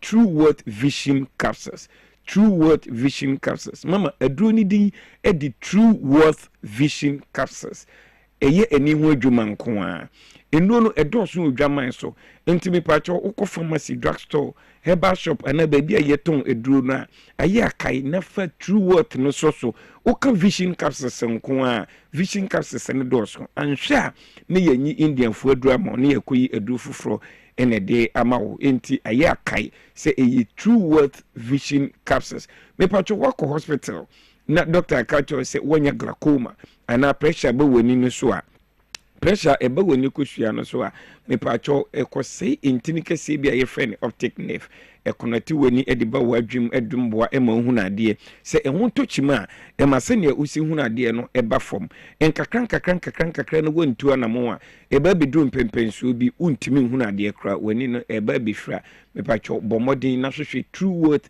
Vision Capsules echi akwan uyi obi a woni esota ye ohene opesa eye kokko na eprunsu wo ho no woni no eso aye wisi uhwa ade a unhunu yiye obi wo ho ade ben na wo hwe unhunu ewo akiri nso a wo hwe unhunu ena ebi mpo de ade sa wo hunu ade kra na esumaduru no uyi obi a wo sa oha we nyina eduro ba akopa mekanfo ama India fo adura ebo adwuma ye frɛ True Worth Vision Capsules mepacho obi a etesi weni so ni broni kane cataract etene esi ye ni kosua no so a eboye nka ye nti no aya na ififi ketekete wontu anamo na nkakra etene ekata weni kosua lens no so a automatically ni etie ni se untimi hunade biem emani nyi entina se ntwen ema weni ni emfira esense nipadua na kane a nyankopon edema yen ye ni kosua se weni no ehun tochima ni wontu anamo a obeba be ye burden ato abusua anase society no so hwehwe edura ye frɛ True Worth Vision Capsules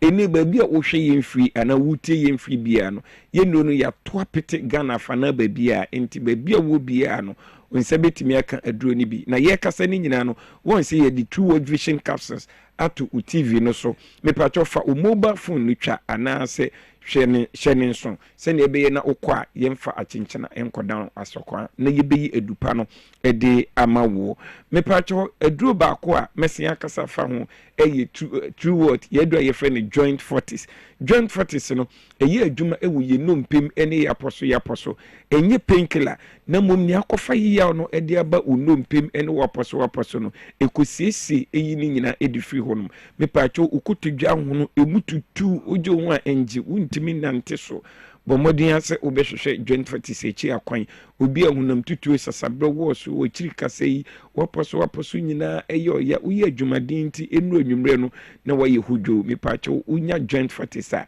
India for ahama ene yakaka bom ede aye abandu ya ebebo na ayi sa ohaw ni nyina ede afiri honum obi a usisi eta ya etweba oto ase ebisi una ase ne yeka ne sciatica ebi ewo so a eduro ba kwa ebebo wo eye joint fortis eno ene da we screen no so no bomodian na fa o phone no twa se ne beye na okọ baabi a yeto aduro na yebeyi edupa no ede ama wo afa yewo aduro a ye frɛ ne nerve alive no esiesi entinimu eyare enti obi a wonya entinimu yare Ghana for nipa dodo na ewu entinimu yare na nso ensunsunso na wo mu hunu no aya na emone nka esese bi entinimu yare na wonya entinimu yare a ema waposo nyina eye ohujo ema nante ho etimi ye wodin entinimu yare kro ye obi wo ho a na ninsem afo ninemu afo enti wo nante na wo hyempabo akra na yese empaboa no ero no wonya entinimu yare a ema onsa ye otititi unan ye otititi enti obi wo ho a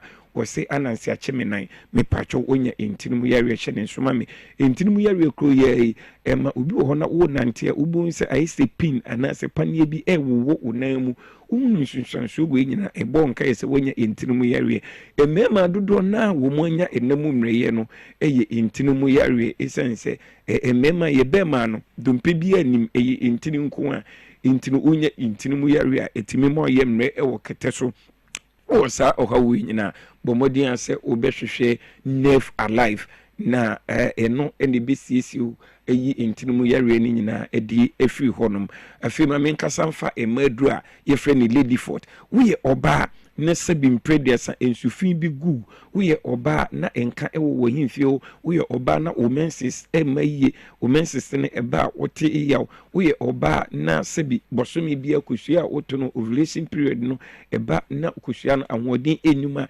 entumi ma wo mfafuru enyinsen enwo entino we oba na onyinsen na aseya bomodian se obehwehwe Ladyford echi akwan Ladyford no esisi ema mo beye obesima enti we oba na utie me wo hwe me enano paya bomodian na hwehwe True Worth for yedura ye fe ni Ladyford na fasisi oho afi me papa no mo hwe ye na mutie me ene anopai ye wo me 40s wo ho a eye ememadu tatahwe May 40s no me pacho enye yanuma dure bia wo konom na de ye adwuma ne ochene wo enye bia no ma wontimi na oyere ana oba enhyiemu da bi we di ekusiesie wo ye adwuma ewo obema num ni akofa chimato e di aba obema num a ahodi enimu ntimi mu adwuma ebekọ kusiesie ni nyina am wotimi abo adwuma sane ese na efata me pacho esan so ema blood muja e pompe ko obema num enti so obema no afọ ye ketekete kra ema ahodi abamu no na emu esen ya yitu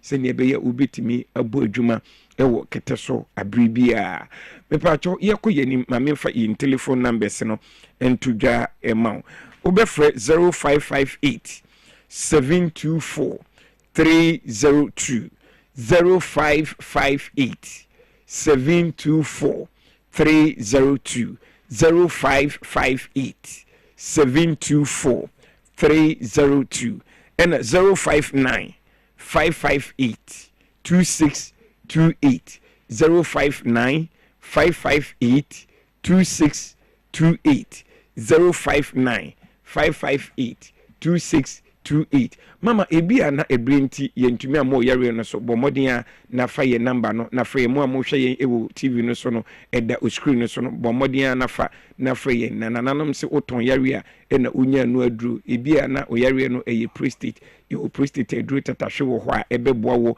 afi ebi ana o yare no eye stroke eye diabetes eye hypertension ni nyina ye wo mundu ewo ho no ma wo frɛ na oni yen edi nkomo a ebebo modin na ye ma wonsa ka India fo duru ni bi now they to we are say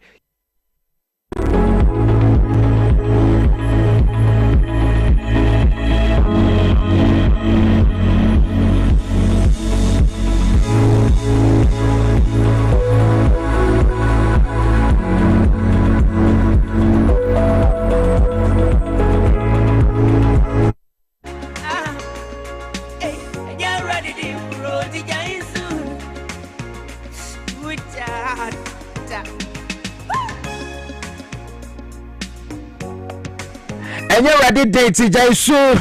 Beautiful piece coming from the camp of Charles Kojofoso. That's the Lumba. You're welcome to Dwaboase Jumedi Power 97.9 FM TVXYZ.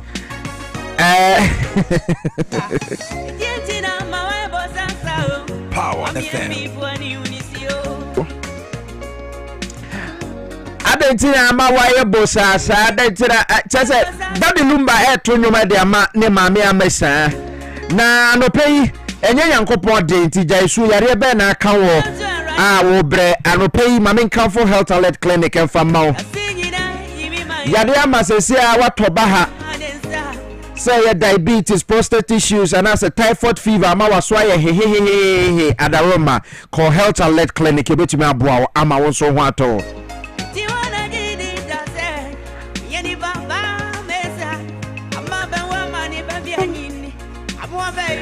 Usisi na ya ana afa huhu ne wo ya wo adaroma Benny sensation and so betumi ayire wo na wanya bi na wakwa kope edro ewo eye health alert clinic ya Madina ni post office the day share ni mo eti kona kopi mo ho na afi nso kokoje wa yare hwe every Jordan Copy Friday na ye juma ewo health alert clinic eti adawo ma obetumi afra yen 0242 518893 0242518893 Yo kaso apoku ase assignment and atakrade health alert clinic also wo ba ebetumi aboa na afi atumi ama wedu ama wonso ho ato Haxa mixture Haxa capsules e also time for we just so kona kope bi anope abra also etete wo Power FM. Yes. Obe wo didi na jira ne bossa. Jira ne bossa. Ni yamye ni kudun. Yase acid reflux. Ni minimum so no. Also adawroma obetuma anya sa symptoms we bi nyina. Eti adawroma obetuma hwehwe yen na wakwakọ okọ pharmacy bi ebe obia na akwakọ pe Haxa mixture Haxa capsules bi ya true nim say also time for FDA this temper timso. Send panoma also no obetumi aboa ma ho ato it's also time for pharmacy be be akodekope be wo Madina Cat Pharmacy ubenye bi wo ho kaswa for mobile Cat Pharmacy Tema 4 bɛkɔ Little George ɛwɔ Tema Community 5 ɛno akyi pharmacy shop bia na sɛ ɔkɔ Kansi drug lane na ɛhɔ nso wobɛtumi anya bi na nso wanom na ɔsa na atumi afiri so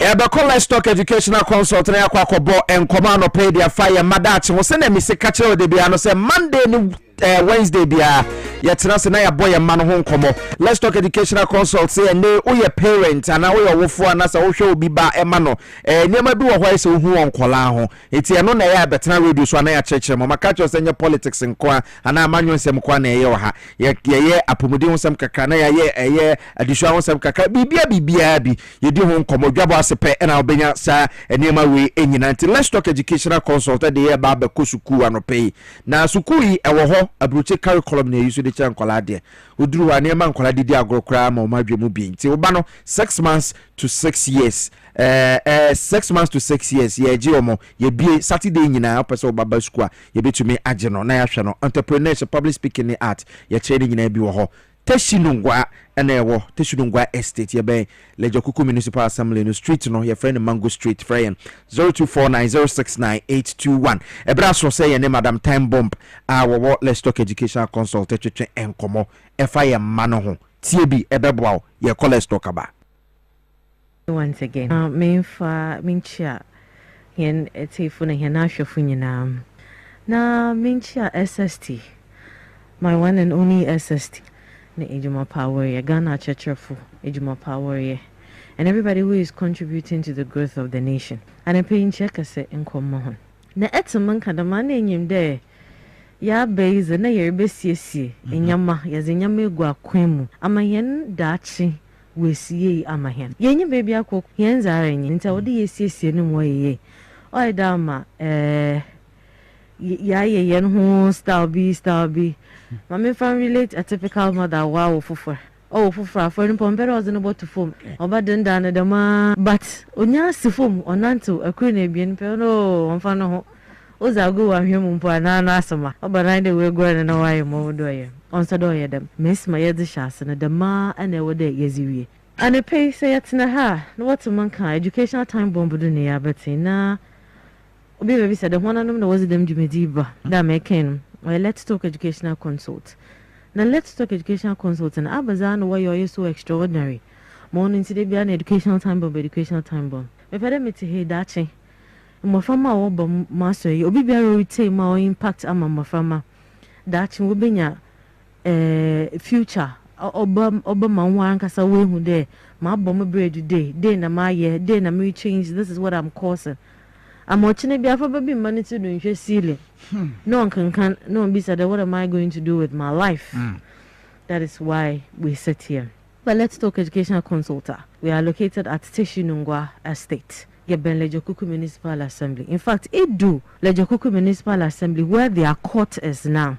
We are just 5 houses away from there, and wall no, it's a brick wall. And there's a LTEC, and there's our brand, LTEC, there's our brand, the walls. When you're looking out for it, look out for LTEC. I was in here, well, Let's Talk. Kesina ye na and ye put in now social media. There's if you share your nature account with social media, that Facebook, Instagram, LinkedIn, with the name Let's Talk Educational Consult na. Ebo hu ye no ho, bo na nyama ye na ya list ho. Ye consultancy services. Ye boa. In church, monko for what in your mass when it comes to education. The master near your teacher training programs. Church is it, I would there, in there, I wouldn't age in a friend in you, Sebut of Frater, I a friend non confona dachi. May ever impact na friend os being into no your chair at a church was more too modern than was it trim. And the realize now, and we don't do again, we don't do say after me that kind of there were ways I had the trouser. Oh, a very lovely mom of Ciciano, there are ways. I mean, to even teach sounds, you can take your child out depending on where you are. Even if you are in the remote area, with the trainings we give, even chest sounds, but to step out of your class. So I re up on our compounder. Get them sticks. Let them trace the sounds on the ground. As all tracing, and all read I can't remember we talked about a lady teacher who had a difficulty teaching sound. What was the difficulty? If Senkawenya bet top up training now. Now you don't walk my family out. Everybody should pick a stick. Snake here and noche. Now no draw for. So let them know that the they are drawing on the ground, is the snake she's talking about. Abuana na wujina na so na wacho wo form honon. About much on the sun. A we are want to the woman. They we are no one. That is sun. Sand and we are not watch now so or begin with the sound s. So there are nice ways of teaching kids to explore. Because every classroom nature or board do draw we'll get there. So this is what we are talking about. The little things that contribute to education. More lovely, entertaining, and nice. Aside that, war preschool from 0 to 6 years. The master war church-based development programs. Yes, it's about time. What's in your massy to their level. Sunday school teachers come down to the level of the kids. Let them understand what you are preaching. Yes, also you will main programs, which are the after-school program and the Saturday programs. After-school programs, and it covers 2 to 3 hours. Your practical life sessions. Your culture and history, your language and presentation skills, your Lego and maths fun learning, your creativity and first aid. Oh yeah, that from babyara, how to. Just imagine there, you have a 5-year-old and the mother in the house, and the mother going through a crisis, and she doesn't know what to do, but is crying.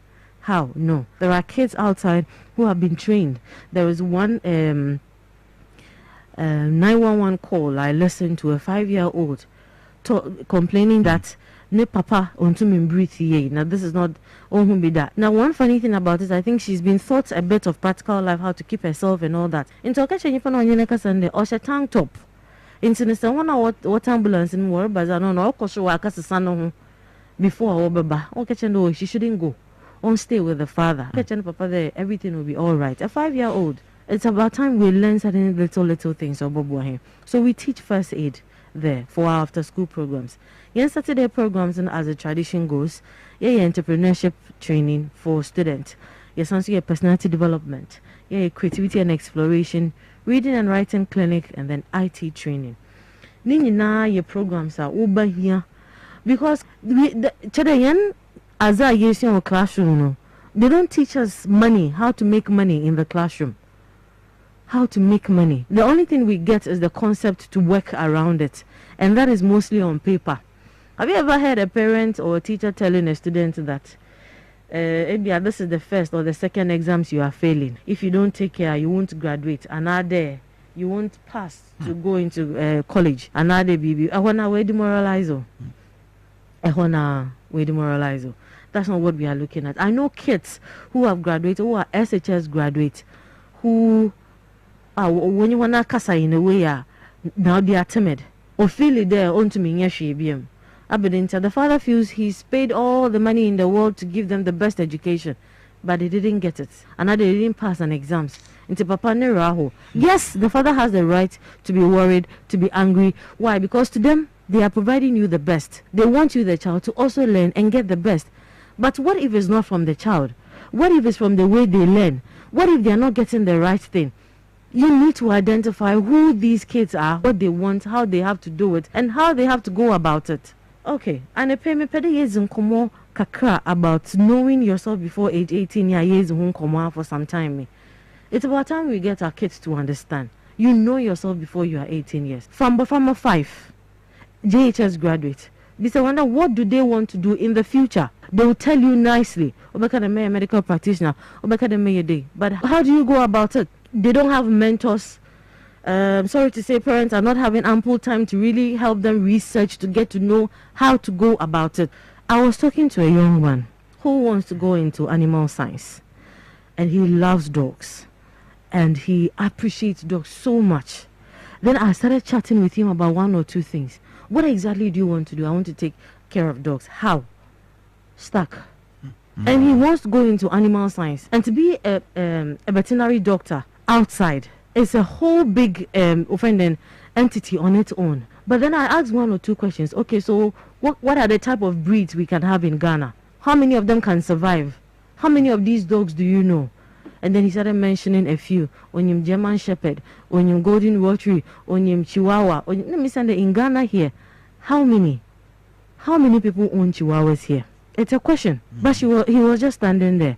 So I was asking myself, how do these kids build themselves? Because now he is thinking just Ghana. What I'm saying is that it's about time, you relax a bit on this syllabus we are working with that gives us certificates to be out there as first class students and all that, and then step out of the classroom and study beyond that. It's about time we make the world our classroom instead of just the four walls, Ayekoshim. And that is limiting our kids. Them four walls, the only god of the classroom there is the teacher. No one else. There are some schools even in the classroom, as the teacher is teaching, you can't even look outside the window. It's not permitted, it's not allowed. But the world is the classroom. They need to step out and learn what is happening in the world. All that we are talking about is them adding a structure. In the area, no. It's about time we propound it. The fact that you've given a definition and 1 or 2 doesn't mean that it should get stuck there. Step out and explore. Talking with this kid made me realize 1 or 2 things. These kids are way lost. They don't know who to talk to. They don't know how to find themselves. And he is going to SHS. What do you want to do? Ask yourself. Who do you want to do it for? Where do you want to do it? Where are you going to do it? Why do you want to do that? And how do you intend to go about it? It's just as simple as that. Ask them these questions and get the correct answers from them. I mean, we believe that at least if 15 to 18 years should be able to sit with the landlord and communicate fully. Should be able to go to the medical practitioner and put things in place for him or herself. We have 17-year-olds, 19-year-olds being carried to the hospitals and other stuff by parents. Parents are doing things throughout for kids. The independency is not being built. How then do we build people to take care of Ghana? We are limiting them. How many of our kids at the age of 18 years say that I'm going to rent a house? It won't work. It doesn't even work. How will you take care of yourself? They will ask you. Will you have money to say, for me, fancy to the Bay University, I was all done. And this is what our entrepreneurship skill is about. When I was telling these kids, do you know that you can set up a company at this age? They said, huh? I said, yes. Other people are doing it. What makes it so extraordinary that you can't do it? Even if at home, the practical life, like you communicate with your son, he gets to know and understand what daddy is doing. Impact that love there. Let them get to know. The first thing, let them know what daddy is doing, how daddy is going about, how daddy is relating to stuff. That responsibility picks up from there. It's not being taught in our schools. And at our homes, we are not doing it. Well, today I'm communicating. If you're a father, if you're a mother, sit down with your ward. Teachers, sit down with these kids, talk to them, find out what they really want to do. If not, we will have people graduating from being geological engineers, mechanical engineers, and they'll be sitting at the banks being tellers. That knowledge and everything is being a teller. I'm not saying it's not good, but I'm saying that we'll have engineers diverting into the banks because he wants to work and earn a salary. That's all. He doesn't want to impact. He doesn't want to identify a problem be able solve. So the kids who I am working with on the project for the Saturday programs, I'm asking them, what problem have you identified? If you are interested in fashion, what have you identified? What problem do you want to solve with your fashion? If you want to be in animal science, what have you identified with animals? In Ghana, as the dogs is aside security hunting. How many of us really keep them as pets?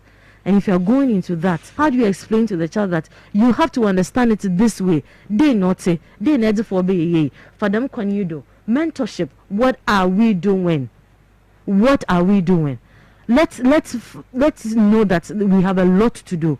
The 5 W's and an H I've spoken about is the best way we can go about to help our kids identify who they are, how best they can go about whatever that they are doing. That's all we want for our kids. So yes, our doors are open. From today onwards, kindly pass through. Register your word for our Saturday programs. Now, we are building the future together. This is Serifie Nature Kona friend was 0249 069821. Thank you very much for the listening. Thank you very much, Madam Time Bomb, our Let's Talk Educational Consult. So, I say, me catch you say, Timbiano, your radio program, they say, a so de was so emayin. Sebio, Sukua, Ibia, Ebiboko, Yantumi and Kobi, but ye benya knowledge, no, our radio and as a TV, so.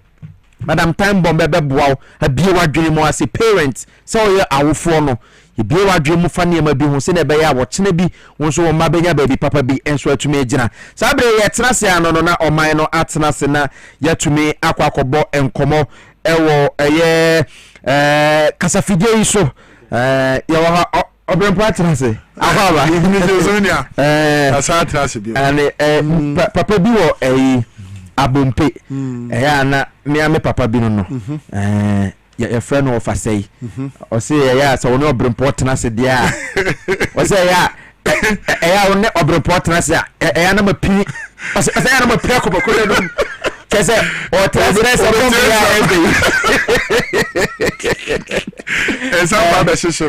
and somebody I say to me MPP for say am fa o mine maumo na me de me bi so me say na Ghana yi ya ma ye Ghana yi na ho na fa o ji ai dey Ghana no there ya before no made debut akwa bi o say o na ma e ya na voter ID card sheet but e bi ala emergency e say for aba no to be 20 MPP we got the no so no person san ko physically no ko tuti aba me on ani no was a me tuti ao but MPP for the statement aba mo first statement so then to so and no mo chere mo say eya o ma dwe say wo mo pe Ghana abu Ghana anaze na eka no on pese wo mo flag bearer no yes wo ma to a party mpanyifo ato nsa e dey from na wo ma san a kire mo say Kwame Bafo Abronye, Bono regional chairman of the MPP. Yes, Abronye Kwame Bafo. When you see me sitting now, one no crowd court.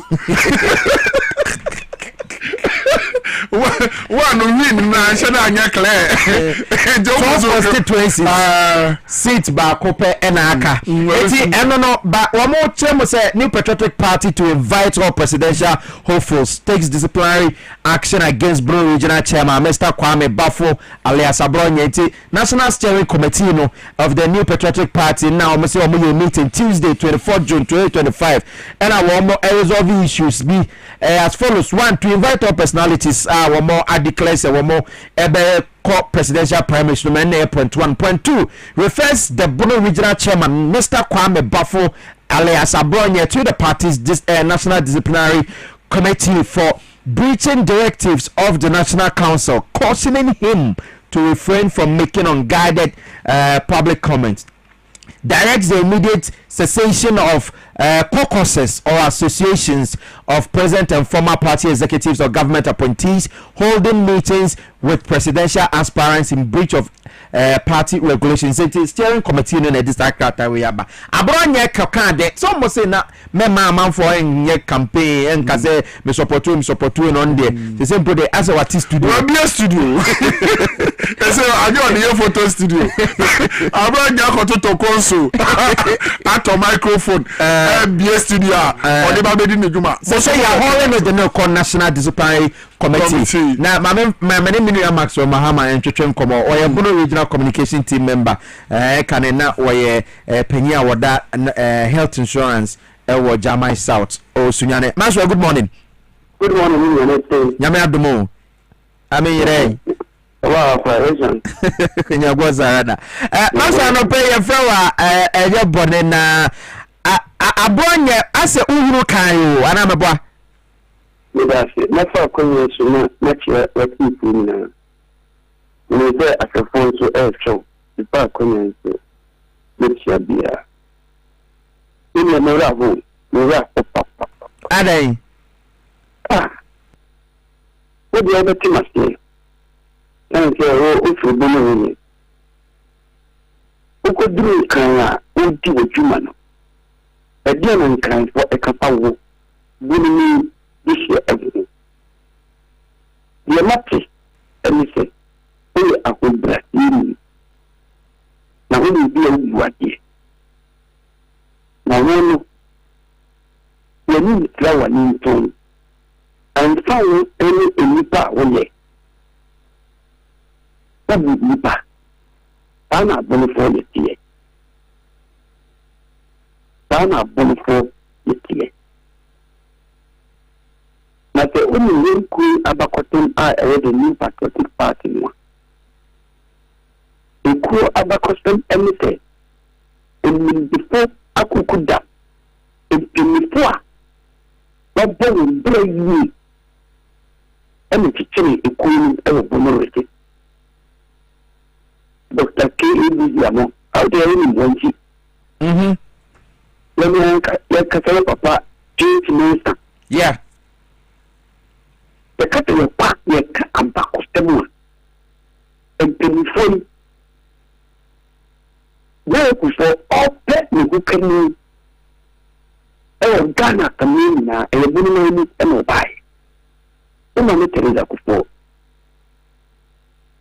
It said, Obi wo bibi na taadie ni edi eni kwase beba bono monya na ma ukafo abekyerɛ nipa kuma mu kɛsɛ taadie no deɛ yɛmfa ntetere antete abonofo na deɛ munyɛ aberɛ no yɛsi ɛyɛ edi eni kwase very embarrassing situation ɛna di ma abonofo no, never going to my city. Your come there, you put that on that, and it's a beautiful. No, the original chairman. We are bringing it. And not, you put the opinion. Not a part of not company for airport traffic at dinner. We will be a good regular time and do a PM say. The Bonico.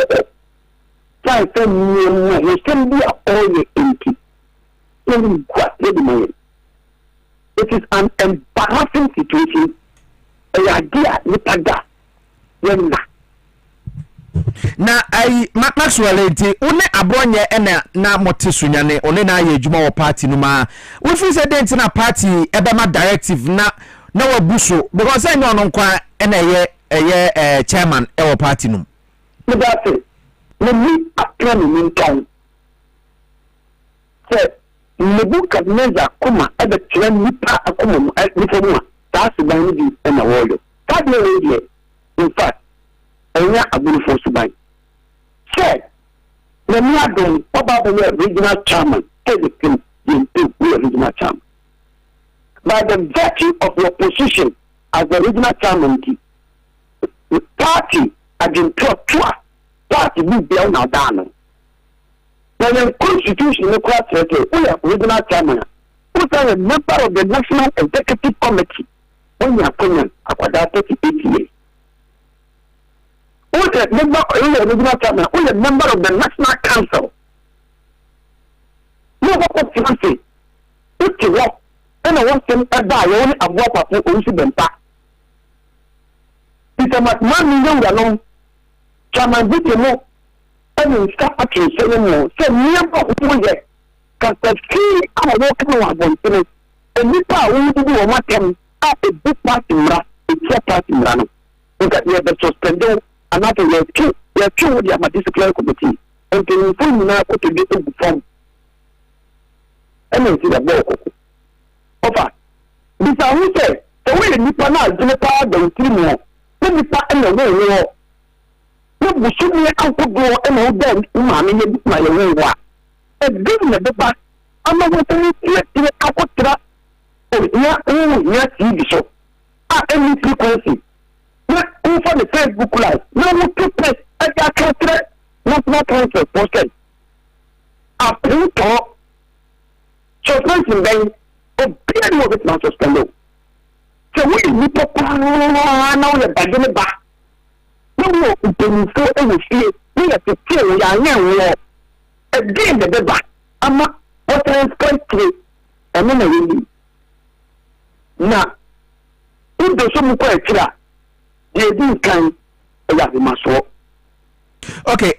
no, what the can Amaya who say as a party the directive banner say when this one say either say one way our maswana say when me and atra when in ton. Tis a see no there na we expect a party no able to me aye. Okay, it is too late than never. Adia ama tete makuma eba from kakra. And say, and no da. steering committee ahyia ɛna wɔfrɛ potential aspirants ne nyinaa ma wɔn ɛbaeɛ adinsia steering committee etie sɛ he is becoming a monster nti yɛarefɛ conduct no ɛde ama disciplinary committee no ne steering committee no ɛyɛ adwene pɛpɛɛpɛ. Okay, eti ufiri sɛ abɔnyɛ ɛwɔ ambition sɛ ɔpɛ sɛ ebia mo abato a mo to a mo kɔpɛ party position sɛ ɔpɛ sɛ ɔba national. I don't know whether sɛ ɔba as national organizer or youth organizer. I don't know. Ufiri sɛ ne ACCA yi ebetuma nya nsunsuanso ɛwɔ ne ambition so. Yes, na me ka sɛ ba kontrol. O de yɛ radio ni na me yɛ party ni. Deɛ onim amanyo sɛm ni amanyo ko entity yɛ no. Ɛnyɛ abɔnyɛ ambition na nipa ɛgyina ho. Sɛ ɔno wɔ ne parochial selfish aggrandizement anaasɛ interest no ɛnyɛ no ɛna me ma sɔmaama na ɛgyina ho.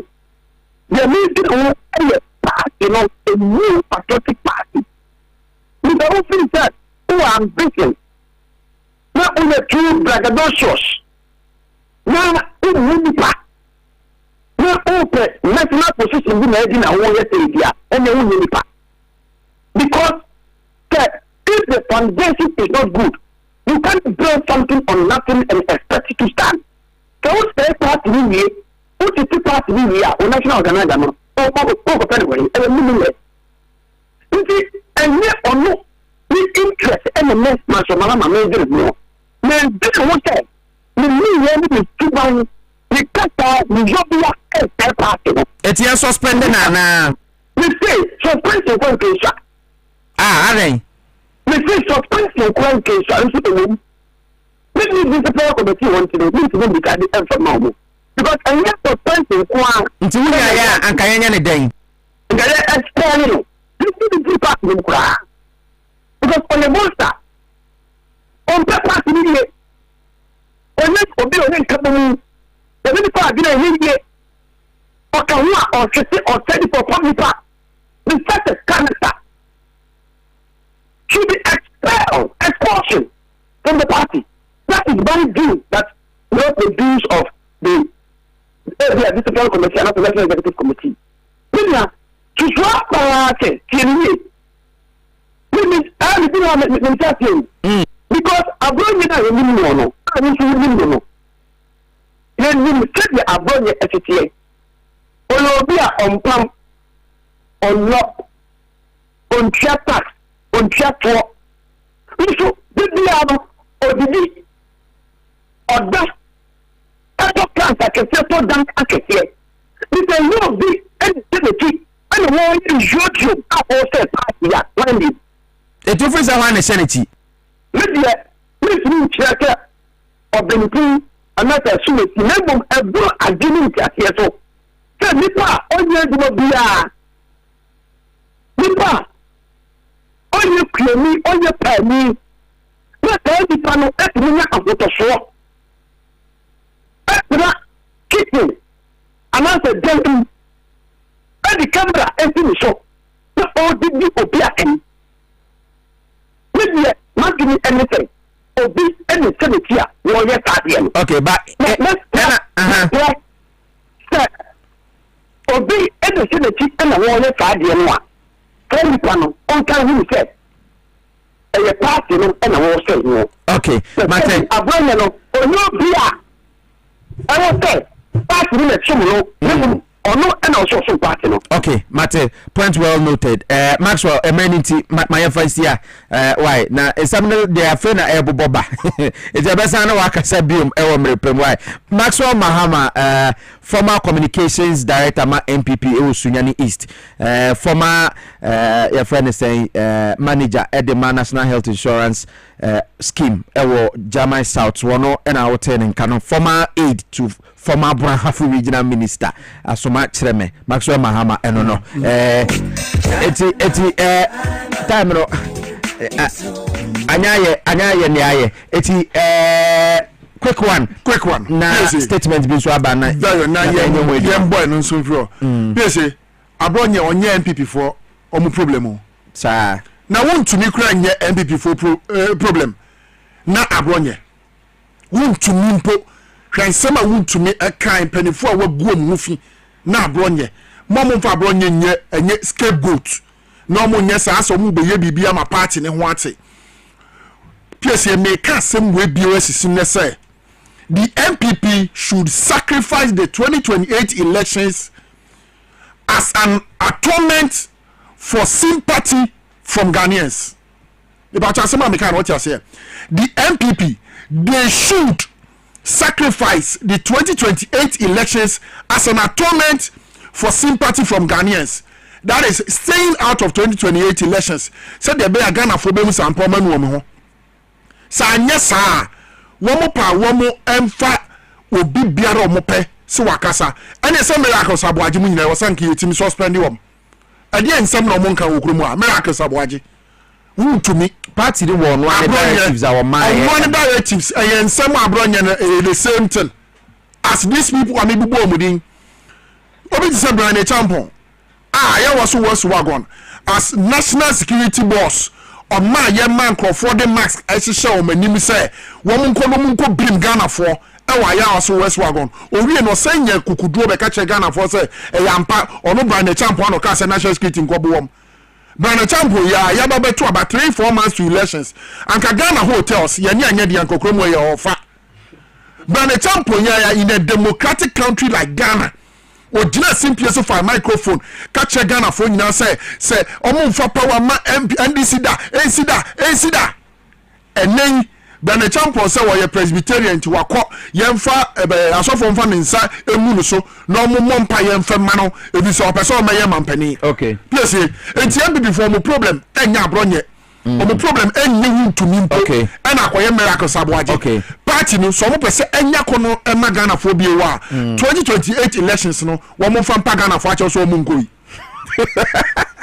okay about small scale miners association and the statement be about control their statement quickly na yene former DC emfa Emma Gumwa Mamin check na meneno entwetwen enkomo ewo fidie mu ha say small scale miners association say aban task force awatia wono mo hwes galamsey to ntwa no wo mo cheche wo mo nkrofo a wono mo ede kwan papa so two former good enti wo say omonti as statement number my kojo pepra NSI fa you true quickly na yenhwe okay I'll say government must stop targeting harassment and unlawful seizure of equipment a national concerns more a scale miners association Ghana and it is Saudi Arabia until place yenti almost no more kana say what the car can at your yes point number 1 almost saying point number 1 a woman say womo equipment womo de ye adwuma no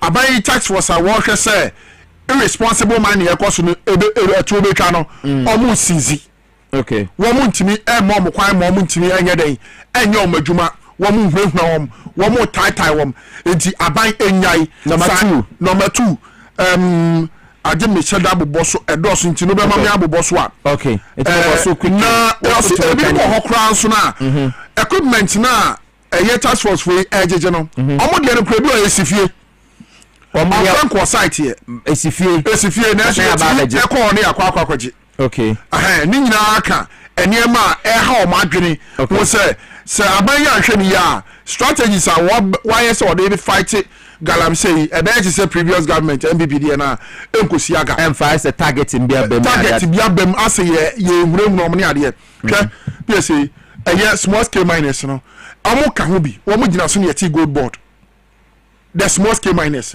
gold board target pa ne ho because these big mining companies Anglo Gold ni we no say a percentage be am say 20% ana omo ne aban na ko say wo mo de bebre gold board but small scale miners they have no other option say wo mo de gold no ebe ma gold board enti na wo dwene say ye gina mo so na ye nya sika no ye be say ye dwuma no ebinim ewo correct documents omo license omo lease omo bibia say wo so omo ye dwuma no they have the document they are still doing irresponsible mining till the small scale miners we want you people ayemo na mo be ma gold board are surviving but mo ba gia to me say mo be bie nso guso wo a mo ye irresponsible miners. It will face a Small Scale Miners Association of Ghana no consent for no. Yes.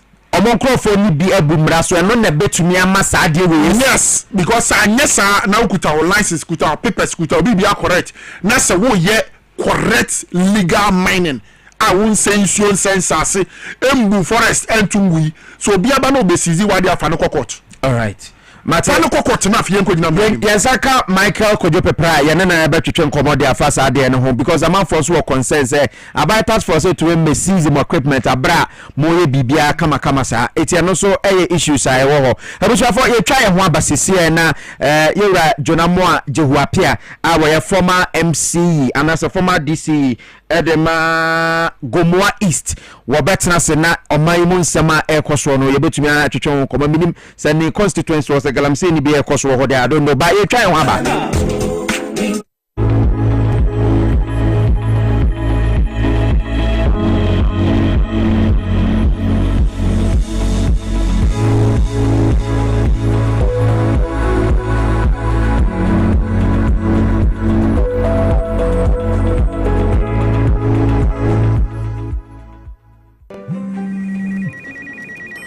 She's coming.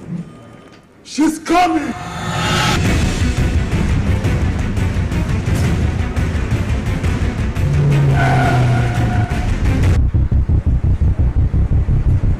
Oh, it's in. Right now, it's in.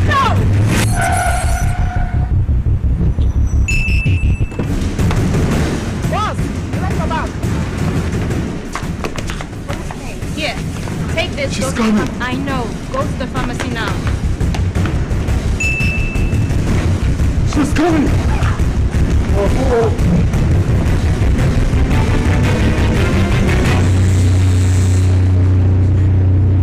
She's here. Pay faster, pay safer, and pay easy with Momo app. Download now and pay with the QR code, merchant ID, and so much more.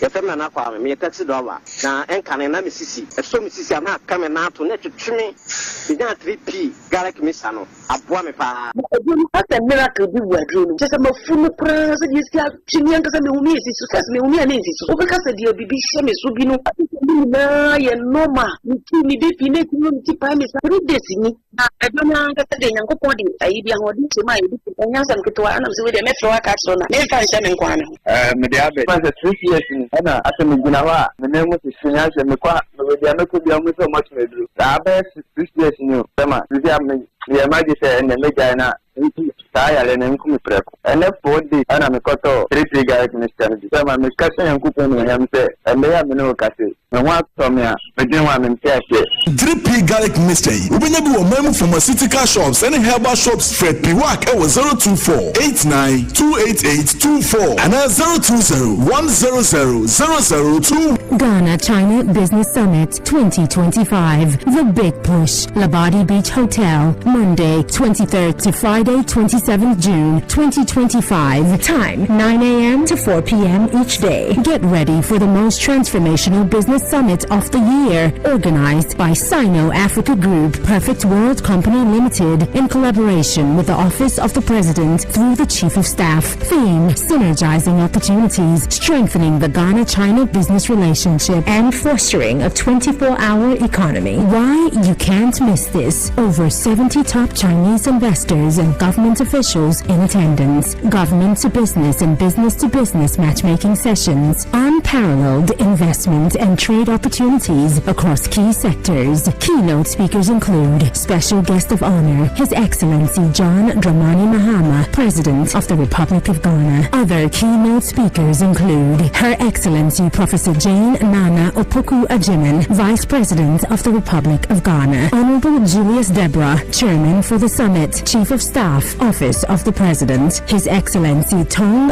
Defa, Chinese Ambassador to Ghana. Honorable Dr. KCL Atu Forsen, Minister for Finance. Honorable Elizabeth Ofosu-Adjare, Minister for Trade. Honorable Haruna Idrisu, Minister for Education, Honorable John Jinapo, Minister for Energy, Honorable Eric Opoku, Minister for Agriculture, Honorable Emmanuel Ejekum, Minister for Special Initiatives, Dr. Tony Aubin, CEO, Petroleum Hub, Honorable Sylvester Mensa, CEO, Ghana Exim Bank, Mr. Farihan Al Hassan, MD, GCB Bank, Professor Michael Besser White, CEO, SIGA, Mr. Chen Xiaowei, Chairman, Sino Africa Group, Mr. Dennis Anderson, CEO, Perfect World Limited. To register now, call 0303-960-584, 0599-774-044, or 0205-600-310. For more inquiries, email GhanaChinaBusinessSummit@gmail.com or visit www.GhanaChinaBusinessSummit.com. Limited space is available. This summit is proudly supported by Office of the President,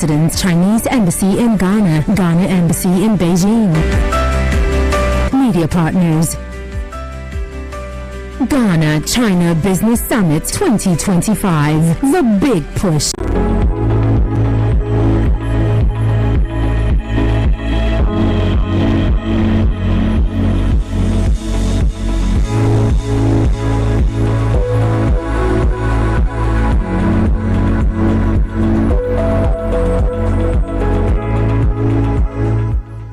I just said, what do? Why do you cross around? I know myself. Atenase no oman atenase live on TVXYZ NFA Power 97.9 Dwaboase dwumadi so ne mwadwenche no mahomo nkoso amfama na ye bon komo e de afa Ghana ho e de nsem na ye koso wo man mu na ene Jonamoa Moses Jehuapia former DCE for Gumwa East Ababe Kamensa aye Babe twetwe enkomo honorable mesama wakwa babi me live on TVXYZ so sesi ye ne se bibia boko Adoma. Ya da nyankopo ase. Na ya ka galamse wa samansana wo ba beta. Gomwa is ebi wa wana. Gomwa Central. Okay. Enna bibisa epi hoping. Okay. Eda sokra ho. Gomwa Central mum na mo sa consensus no. Me ye DC no na me superintend over 2 constituencies. Now 2 districts.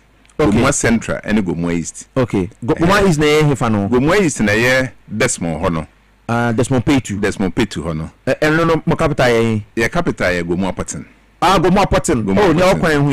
Okay. And Gomwa Central no na hona ye nua A+ wona. Okay. And so na capital ye Gomwa Afransi. Okay. Na bra na district no bom na de. Ella Krum. Yeah, Ella Krum. Yes. District no bom no. Na office no Afransi. Oh, okay. Na Afransi na hwani na if your office na mte year or 2 na ye nua no mba na omechemu. Okay. And enye Gomwa Central as a district. Okay. And enye Gomwa Eastern so okay. as a district. Nti Gomwa Central de oba Ugwa Krum lands no baby wo ha go de pia galamse bi ekoso ho. Na we chiri nti na ye nhede ni nsuo kese bi e da ho nti Emma consensus no nheda NPJ. Okay. Sanity. But do you feel so what about abamu paying says at Professor Mills and John Mama. Okay, so that was after 2012. After 2012. Okay. Osha what abamu da galamse consensus eba so na ye chairman for but still nsuo na ni ntene ade minim say ututu kwan hu Ghana nsuo se ne seye esi etie. How do you feel? Who did say galamse kono ye benya bibi papa bi afrim? Yeah, but that's me. Me masama edikani maminchia me fearful. Okay. Me fearful me tre the good people of Gomwa East. Okay. Na the good people of Gomwa Central. All right. Na memmo honorable Desmond Graf Petu Abaso. Where you must on any constituency executives. Any other stakeholders or moye Gomwa East. When you say Oba Central region Gomwa East na population the doso pa. I see. Now we over 300,000. Gomwa East. Yes. Sorry, so no how much? Sisi ame no ka say before Akufo-Addo be fi ho no. Or you sue executive instrument in Rezi district in a status called metropolitan status. Metropolitan. Yes, inti apart from Cape Coast, metropolitan. No. The next metropolitan assembly Basso or Central Region, Gomo East. Wow. Look at the population, look at infrastructure, all other components, metropolitan status in Gomo East. And Akase, see, local government minister Atrasi, the necessary legislative instrument through parliament, no metropolitan, no I established. Into Gomo East, soon to be made a metropolitan assembly, not even municipal. Hey, it is on record. Okay, over the assembly concept, it is only Gomo East, and they move from district to become metropolitan. Because of the population. It's not only indicators a qualified assembly by metropolitan, and it is not only population. Population is a factor. Okay. Because even before you become a district, I think you need about 75,000 population. Municipal, you need about 150,000 more, and then metropolitan should be about 250,000 more. Okay. And as Gomo's population is about 330 or so. Now, name who the growth rate. Okay. Oh, maybe what happens here, Accra, for instance, say population of Accra soon. Yeah. But you can look at the growth rate. Say, woman who 10 years, Accra population, a bit the same. But when you come to Gomo, the growth rate is very faster. I didn't hear. Because Accra is already choked. So people are coming there.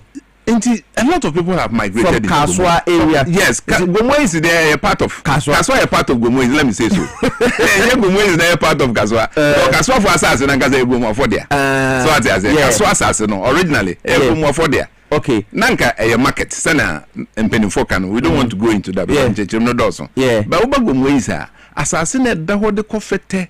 No money idea na ye bia among for basis dan no motete ho one kind. Yes, baby a Pentecost we see convention center say oh baby a lot of people are in Gomo East. Okay, eti obi a onim Gomo East no fire ko school kakra so Africa so na o ko winiba Gomo East na ne dey fete enaifa. No, Africa so na o ko winiba upi kaswa entry point into Central Region. Yes. Then Gomo East start if you left we do kaswa na wafa benkum.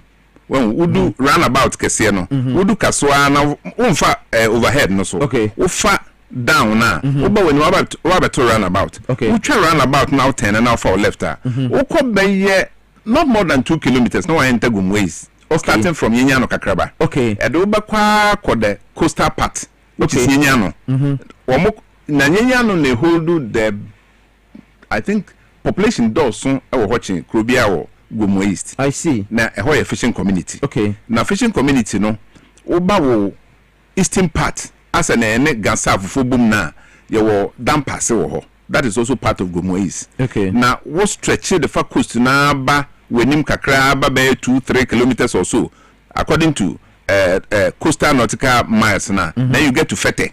Okay. So na Fete no end ye coastal for Gomo East. Okay. Then Ufifeta, now you are moving hinterland. Okay. Hana Babetu Jobi, Kwekrums, Equity, then you move into the Sum, you move into Akramai, Equity, and the other communities are. Oh, okay. Yene Gomo East, Eboshe, I think, or Chrekun, just after the river. Okay. I was in Shubi da kwano so MC contractors require bridge for e ho no wudu a na che say Gomo East ni Gomo Central e bo hye we call the south western part so a na ye ne Efutu municipality abo hye na waba the I think northern part na ye ne Aguna East so abo hye and I think Gansaf so e wo there southeastern part as I've just said. And so that is Gomo East for you. I see. It's a amount for Accra choked, amount for started to turn as so as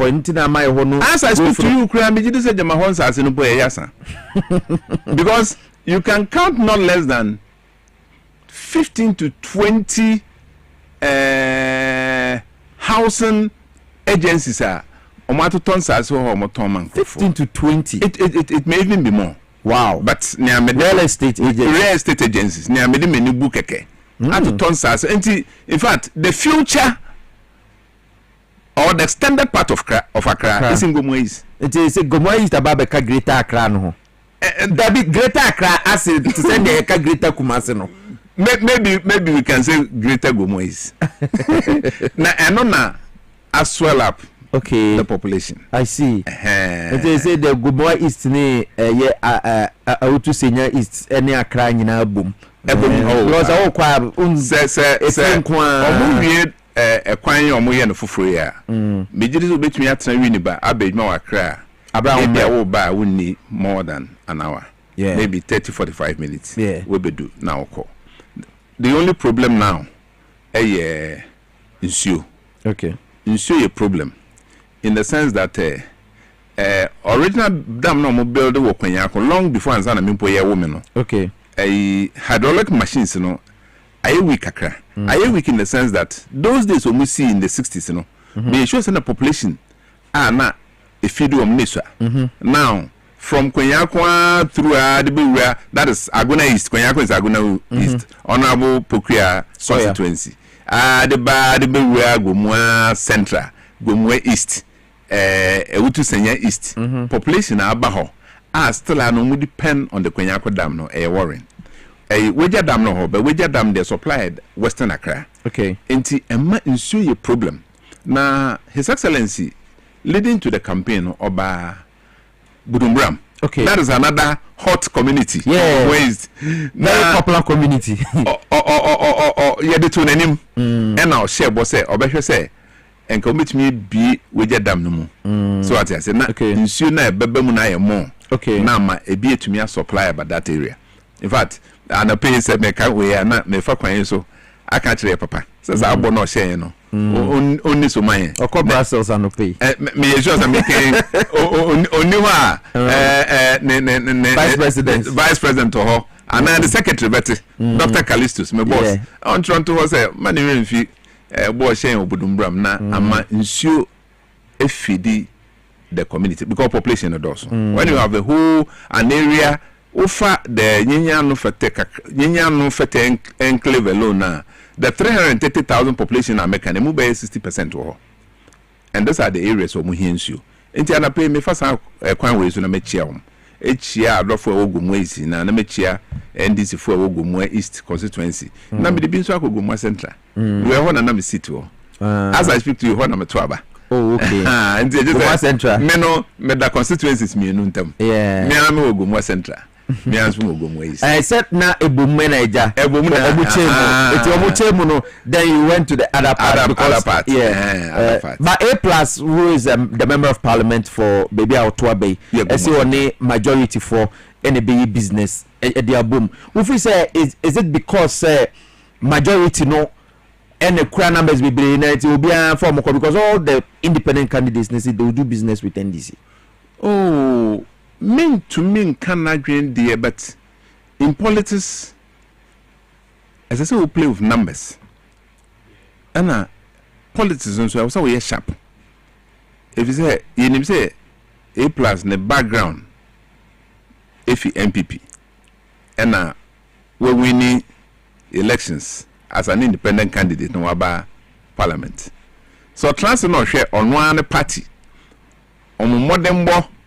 Ewa abamu from fiam wotwena na senso ne ne na megidi se onkodwen ho sa efi se wunya be ye MP no nko wosoma manfo ombehwe development efi unchen ombehwe needs efi unchen na so ono A+ are transfer for 8 years hu se ne party no so de no ho dwen on parliament a the constituency ochompe school dan kro munya the constituency ochompe KVIP kro munya the constituency ompe rules omunya so bedwen enti so oye decision so on the majority which is NDC better no me first say me kwa dey adwen papa if you say ebeboa no aboa the constituents. I see enti aban no ohwa aban no say wababe join ni omo ewo the majority side no eno no ebeboa ama development about ni area ho. Oh so we say NDC abaya development dana kumaso. Okay. And say ochiche development na onyenyi in the sense that share edwaya mahama si esi kumase. Until recently me did this Ashanti region nya I think about 7 constituencies. Let be cry afi cry na one. Afi be cry abroso and the two Muntaka and sometimes so eko mampo Piesie Okrah ejura na yinya na afi nyamiadum modembo ene MPP omeduma anso ni enya 7 but say chiche development ahwe ne kokumase enti eno na megidi say ye nuano de nani to so say papa we say medi ne chi a emfa ho say menhye da ni party or chi development or the beba ho and say ojina sa adwen no so no otu sa na mo na me say adwen papa at the end of the day na Mahama beche bia no onyi Gomwa Central film in any case Mahama won in Gomwa Central massively. Okay, Mahama won massively in Gomwa Central. Bawumia wa me Mahama cry in Gomwa Central. Wow. Cry na parliamentary na ekodi other side and the munchechim de echire ne betimi aka. Enti say I didn't say de betimi aka. Oh, dynamisms be but the people said they want A+.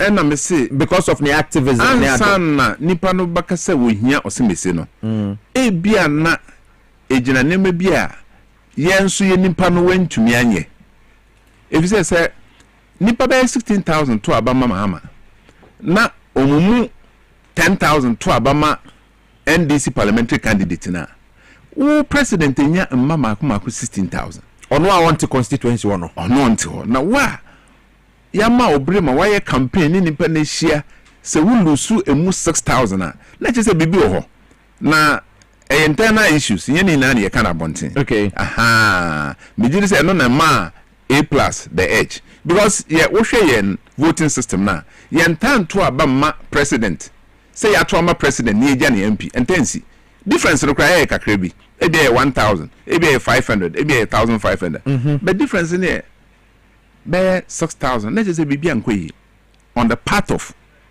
parliamentary elections. Are you willing say mo be correct sa mistake no? Yes, me ko ho me ne constituency din komo ache kakra de but me information chere say omo ye series of stakeholders engagement. Okay, say on be hwe say on betoto ne mayi na set bia no as I said, Gomwa Central no yenya NDC candidate as we move into the next elections. Okay, say yandoto ne meya the next candidate no be face same problem. Mind you, my contested parliamentary elections were 2020.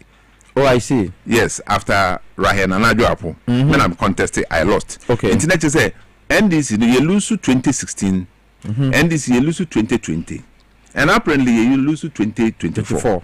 Having lost technically, yes, 3 continuous parliamentary elections, moving into the next election, as far as Gomwa Central is concerned. You to turn your may, and yes, sir, nay, Yabra Bonnie Yakwa say a futu. You lose my camera as if say ye diagro. Now a futu has become a problem. And ama ye was all born hosa for Helena. Oh, share, what was that? We share there. I know you was a one. But one day when you meet, until party or chess NDC for a good parliament in Yediana because I'm talking in terms of okay. In terms of a futu, okay. My issues with regards to a futu. Say they almost your mad than in the NPP seat. And Tina me say, so we share net there. A bay or so one or and then they see Kaswa. I think you know Kaswa. Yeah, minimum Kaswa. And Gomwa is a part of Kaswa. Or Kaswa a part of Gomwa. Now, me to me, Kaswa na miyamashime. Who posters some kwampo na oyamasho. Who banners na oyamasho. Na ye bodon na ya franco faso na ye chentu mama ye chewe ma na ayana me bisa mo say eh ewom say wo ko Gomwa isi de na Kaswa nso ehu e de na si Kaswa e betumi se futu one day e betumi se futu one day ni na hia ahoboa papa ye be den ye be ye so what I say okay ye toto ne mayi a as we move into the elections na ye unite a front I have no problem here e be be na segregation abem as a way say me ha as na etaisi immediately after primaries say yanye ni ya na yedem papa mu ba primaries entumi ntwa na de be general election ma suffer similar fate pain just after winning primaries no me ntumi nya united ranks to ma yemfem right election mu na ya to aba general election na NDC ni asori say because esketem brass Chesa me kotoma president na parliamentary there mentoma NDC. But me did say the good people of Gomwa Central over the last 12 years here yatne fear without MP no obi ani aba no so because o hwe Gomwa Central NDC do so chain MPP se me bubon kura wu a hold NDC trump card a be kire say NDC for do so chain MPP okay se atoto enema yi ne keka ne masie ni a say be we need the next seat come 2028 no enye den bebre amount for say A+ is accessible amount for eduma wo ye I to say wama MPD no or they are different level as compared to wama di MP or no, and when it's not broken you don't fix it. No, me person meji bibi fi A+, he is certainly a good person. Na ansa na nipa beji wa tum na yato abama na chese wo obi a sebe omo ben we yi omo na okase yi na me tumi kan A+ asem unless mate say waka say si me pese me kodwe NDC na say wa be NDC ni so what I say e kwa da hosa oh si say me nko independent me medwe NDC eti unya yanka omra NDC mo no side decision there won ho so take that decision na mpenifo wo Gomwa Central which of course become be a transit na ya dwen hu ne hu say bebo a me gidi say oye nipa ye de ne ba na be here why not ye betumi mu here A+ or NDC mo ana.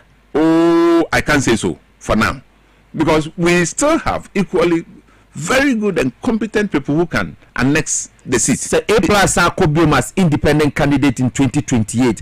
Na NDC is representing mu candidate obetume twa for A+. And I'm say NDC to enema yi Gomwa Central.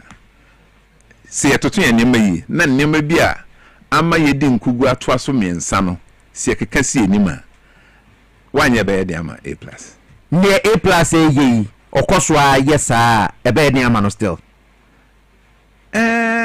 enyo no na oya ma no bruso na ye NDC na yenye enema bi yi won nema obi ehu se A+ ye ma no bruso no esan NDC yen tutu ya yen tutu ni yi nti se NDC Gomwa Central tutu om nema yi na ye kan ye hu bom na so wonim say why to abama A+ no mo NDC for fa MPP for fa medical card say Gomwa Central so wohwema NDC do so change MPP enti say NDC to tom nema ye NDC for ina ati asese afi de ye beto abama NDC candidate enti ye nto aba nko bebia na obi a to ma NDC candidate what is going to happen NDC be win obi a ne be na ticket no so be win na eduma na wo ho no e wo NDC for ho see bit me atoto enema yi na over the last 12 years yakwa aba na yedi nkugu no yetumi hu nema ma yedi nkugu saa 12 years ye hyehyɛ nema yi dia ene yakwa enim for the next election na menyi ni say bibi betumi esi NDC kwa however let me say yene A+ a very good person say ono so ye na adwun so bebe NDC menyi ni say beto na twene menyi ni menua Kofi afo constituency chairman Gomwa Central Michel me jiri say A+ here na adwun so si say me pese me buy NDC me no why eduma parliament until leading to the next election no afi me pese me no nyina atra na ebom ye eduma open way we say NDC they are a very democratic party open way for primaries okwa primaries na eto abama no nwini a ye nyina de ahode na ekoma beta anachi manako okay mate honorable Jonamo Moses Jehuapia former DC for Gomwa East and out to say yenenu din common say the Gomwa East akakra ho and no because is akra etwu be tasase okoka so echi wasite ono na what say yenenu e bon common and the far home politics about Gomwa East and how NDC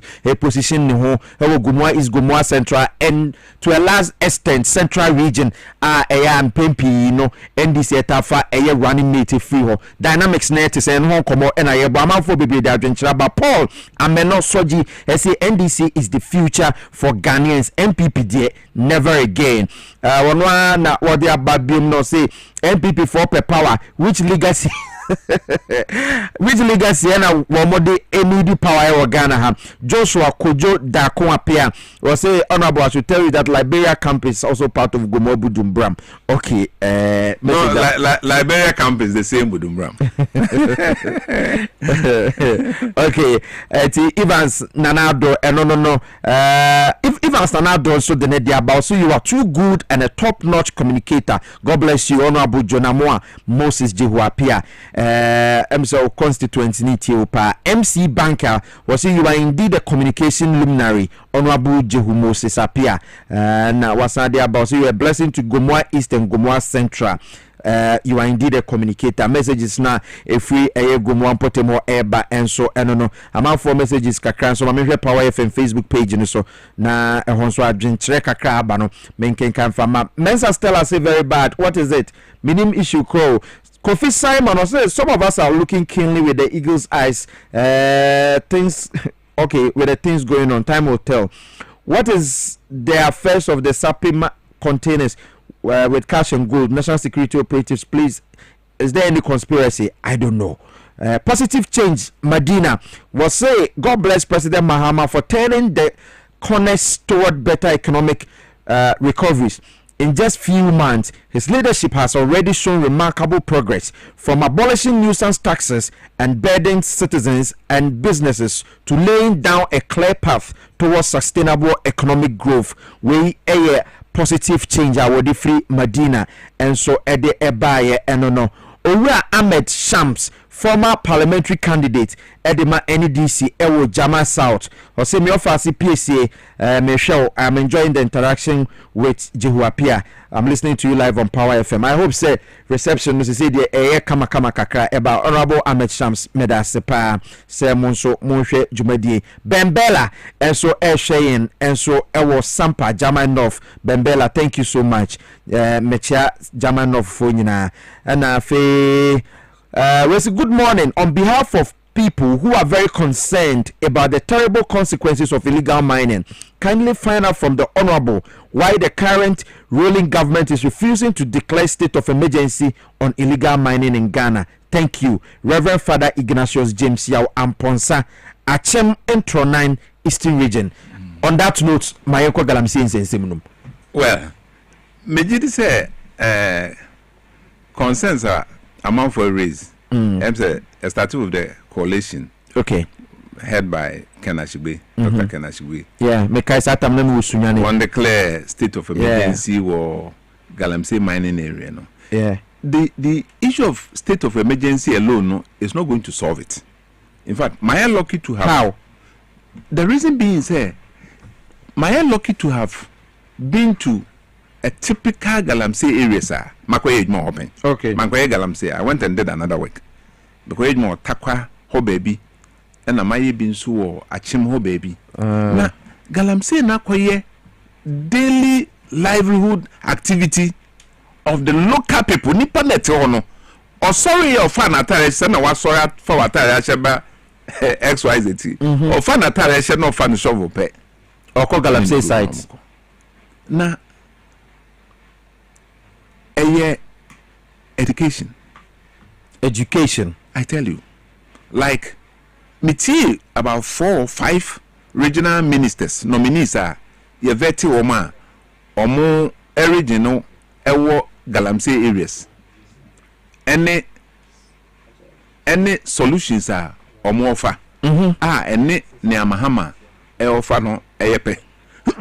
Sorry, honorable, no makes natural mineral water. Okay, I'll be fine. All right. The issue is that we declare state of emergency. It is like, sorry. I'm saying AC no Kinte. Yeah, didn't come there for Galamsey ho and honorable Jonamoa Jehuapia. Yeah, no bon kobo former DCE for Gomoa East. At Sanya, one extended curfew. One extended curfew. Okay. Lively activities within that area now stopped. Yes, Annette. And no, it's not going to solve it. Did they never solve it? Never solve no yeah. Approach here. Government used to say. As I speak to you, maybe I meet him. Okay. IGP ne other security services sorry they are almost on the third making sure say okay your forest reserves no meba honorable bacho o mic no echo off kaka meba okay omo forest reserves no ye be you in afio the last time a report I'm reading nature say forest reserves are amount for we ho mo ye galamsey mu be 80% ho a ya clear mo afio yes so far no 8 out of 9 forest reserves no abai no Ministry of Interior and soldier for ni Ministry of Lands and Natural Resources or to make clear maybe ya na meti ACP Akrofi okay now what effort are more put in place now when this now will be sir yes any so okay are there say it has say are they way any are trap for decades now who to asia kakrakra then akufu adwanye da me who say yasasa machines trucks na military esi kwan so eko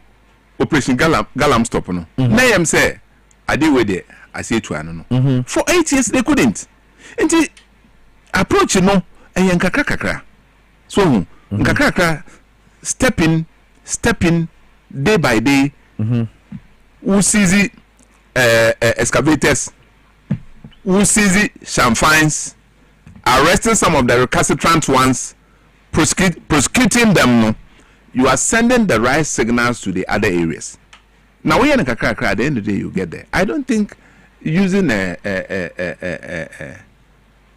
state of emergency approach is what is going to stop it because you cannot be everywhere all the time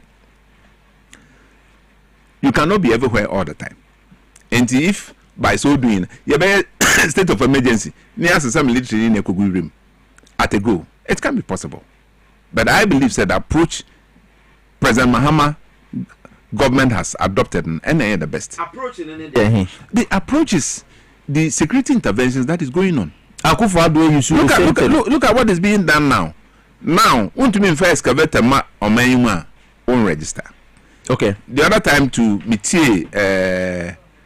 lands ministry no now almost system the movement of all machines are related to mining no is on and very soon you can be tracked BTA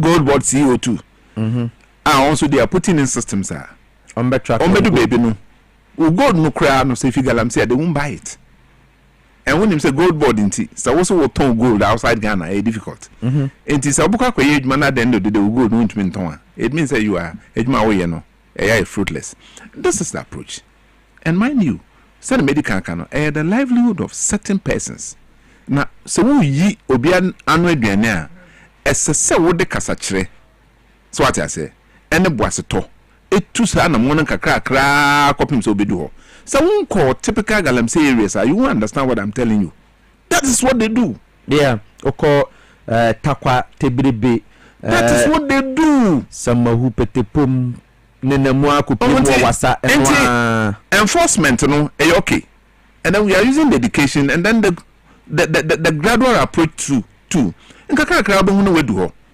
want me win fight ni na mpa day in day out no be hu say you are making progress to eradicate galamsey no and one stop approach and kakra steps are IGP they are to any police for they are to for many super now kakra we are winning our forest reserves back and kakra we will be able to win our river bodies also back meaning say still a nsuo nenti na nzia metwem kotakra de me say still a pra no eninu nti bede kakra so what I say unim about your friend Dennis Miracles Aboaje menim papa owo MPP mu na wono na na kasama for the man Dr. Mahamadou Bawumia campaign was say more NDC for no na mo ahyehye shamanfo echi na galamsey ne koso was say sanka mo ko ankasa bi nka nsuo no kaya hu se ni ate kakra but nsuo ese na MPP for esi ja na mo bo mo so bo no the same thing and nsuo no se obi ese ade kodu baby a untumi nkodu ho anye ne ye dana edebre ansa na waye ne ade tira ye hu se nsuo na ne teba. Oh, me name the latest report on that is the turbidity report. Me nya sa report in recent times. And Water Resource Commission for that is what they do. Okay. Me nya sa report, but I believe said that meaning said there has been an improvement. So we check it. The turbidity level. Omuja ho and senya etinda. Me gidi say there is an improvement, especially along the Ankobra River. Changes kakra. There is, of course, there is, because effort now NDC government put in no now share. When you say most of you should be an forest mo, so we are aware. You should be an forest. Yeah. You should be a tiffy forest. And to say to me, every claim 8 out of the 9 forest reserves. Now ya palm galamsey if you are. Apparently necessary you know. Send a yes, no, and no, Eduba. And the minister saying, Water Resource Commission, not Yanomokasa, they would actually confirm, say, even though you to me achieve your river bodies, you say, anybody clean as we expected there, but definitely there should be changes. At least you depart from baby Ani Jina as at beginning January 2025. EDBC and there were June 25th or so, 2025. And there's an improvement. In fact, when you move on mania yetima, every sector, MPP are buying collapse on one side or Mufia buying. You can see, say, improvement is coming. It doesn't change a day. Dynamite is no because a dollar, a bar, so and so, and salary into your bottom. Agreed. But it takes time. It takes time. See, to me, sustain the current level of improvement in all sectors of our lives. Yeah. I tell you, so by the time we do December, no, you see, say, never will be assassin. And the issue with Galamsey, no, it doesn't take a day. If a government couldn't do it in 8 years, president, I'll say, or the presidency, but so. Now, say Galamsey, when twice year, or no.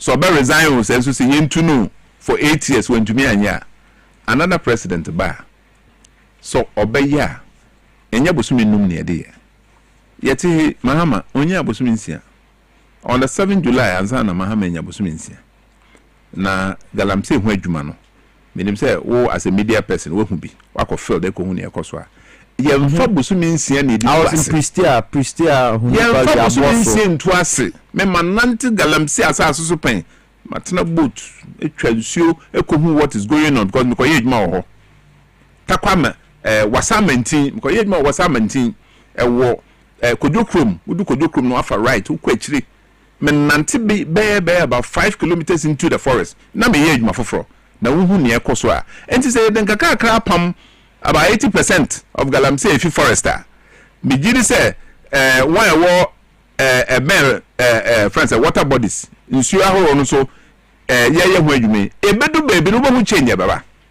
It is about the commitment and be the omo kan na so enya de omo de akomadi akire ye de kosi ase. And I believe that this approach by His Excellency John Dramani Mahama will yield the results ebimba as far as fighting against this Galamsey menace is concerned. I see. Ghana for Eshamo de. It is sene musikano no. Yeshamo se mubotumi aye ne te se ne esi etie. Akakaka na ya pon kasima be se enum echire na ya pon ono abo eye Jonamoa Moses Jehuapia former DCE Gomoa East o messages bebe abaha but mamento ade kakra ma bebe awa waka wo hweme Kumase XYZ ede promo abaye friend no ton ho ne se ade bi a wo ton bia no wo be frɛ na ya ba na ye de camera be si so na waka ho asɛm na ya be bonu TV ni so na ya juice ka kuma bi ntia no pay fast opportunity we so na won so amanfo nte won kai bia uni scout o de baba be adverta ya betena morning show so Dwaboase inside politics that can na ebia uni says can but ye de akonya we abasa won so ton ho na ofreya ya beba na ya ba betwitwa woniema no mfonyini na ya yo TV so eti umra ne so be frɛ 0533 825870 0533 825870 XYZ ton ho no emra so se won so utumi ebekan ho anope mame pesika nso emfangu botom XYZ mega cash lucky box no ye bie mo pa goyi anya sem ketwa all network bia usu bia no wo betumi adisa grow we bi once you have momo wo pese wo be yusu na wonso no wo de abo game ni bi wo de ane so bobo star 426 star 5 hash star 426 star 5 hash on your phone all networks select your station to play yes option 2 no now select station our person will play no option 3 no we be 6 exciting options bi wo ho na what choose one lucky box e wo ho eno ticket no ba ko bi 5 Ghana cedis wo bope speaking crying instantly wudia wo momo ababe go phone so nti wo confirm momo transaction na so wudi pe ubo se momo ababe go phone so eti join mega cash lucky box star 426 star 5 hash star 426 star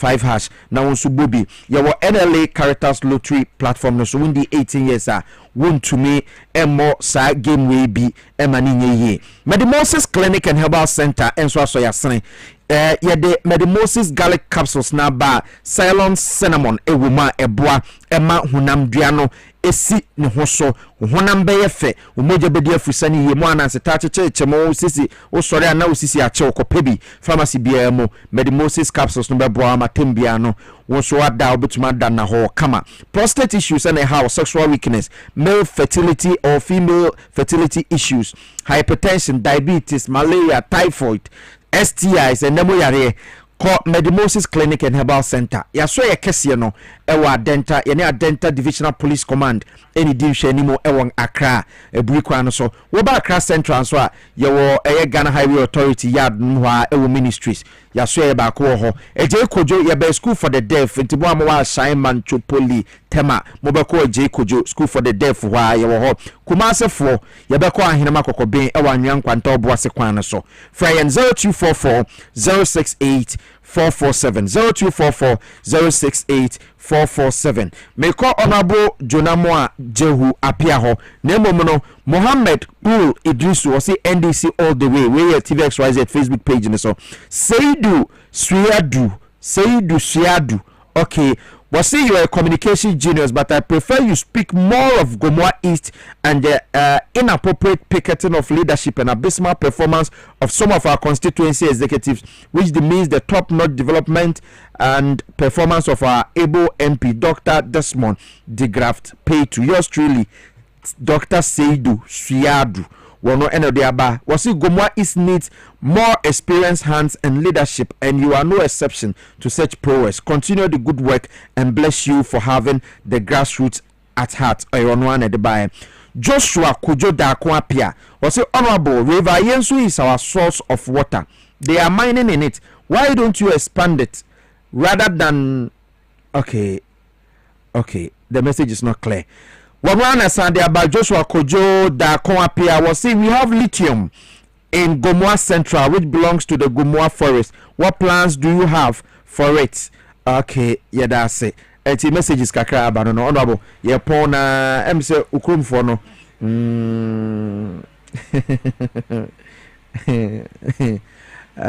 The messages near Baby Bray, me ba me try some sakin KB. And yes, lithium me Gomoa Central na. Yeah, any day. Abai we our plans be because abai our plans are okay party impeding for who go more important. You should know. Minimum lithium no war between Gomoa East and Efutu. Okay. And you want to be by Gomoa Central. Okay. Because I asked back on inti and who she share no. Mean to be can because I won't penny for them. As I speak, minimum sebia and kabesi ne cry be on my committee be on mefiase ahwe ho adwuma because start MPP time na be rare NDC time na aban penifo nka ho asem no mentumi nka okay even though minim say japade kase a ogomu asase so say aban de hye eto kwan so no mfiase ye adwuma ebe anya hwekre be bi adwuma pon exactly ama ye mebu mo anya adwuma ye okay so what I say nti minim say NDC aban so de akoma pa wo no de ti no de ye nnema bebo man o medi hudwuma e de enche bebre bete ho asem all right enche bebre bete ho asem ne yehu se saa dwumedi etesa no anamo ben na ban etu a ebema no aye adwuma okay one edem faso bebre all right emse mete few days ago no be can say chief of staff honorable Debra okay na ye on person ka ye ne apostle Kojosafo unsa Kojosafo so ye constituency I mawusa to me I manufacture small machines ye dey recharge battery because lithium no a product bit me ama yanka say you produce battery yeah nanka battery no producer of course you must get machines to say bit me a recharge no exactly nanka aboa okay no ya battery you abroach never o hwe o car na we use abon the batteries so in Ghana and say wo product you bet me to the battery then we can establish that factory here na ye hwe say obi kan say sa nkomo bi koso ahwe say nka apostle Kojosafo so bet me use ne already technological center established we go mampota no na ka manufacture machines and so bet me recharge batteries no that will also bring job and then at the end of the day animal in us what talk outside is going to boost our economy by way of getting foreign influence. Honorable Emmabuno Ekwe Emmabuno Ghana here Juma wo aban na or ye niema se Emmabuno betumi anya adwuma ye because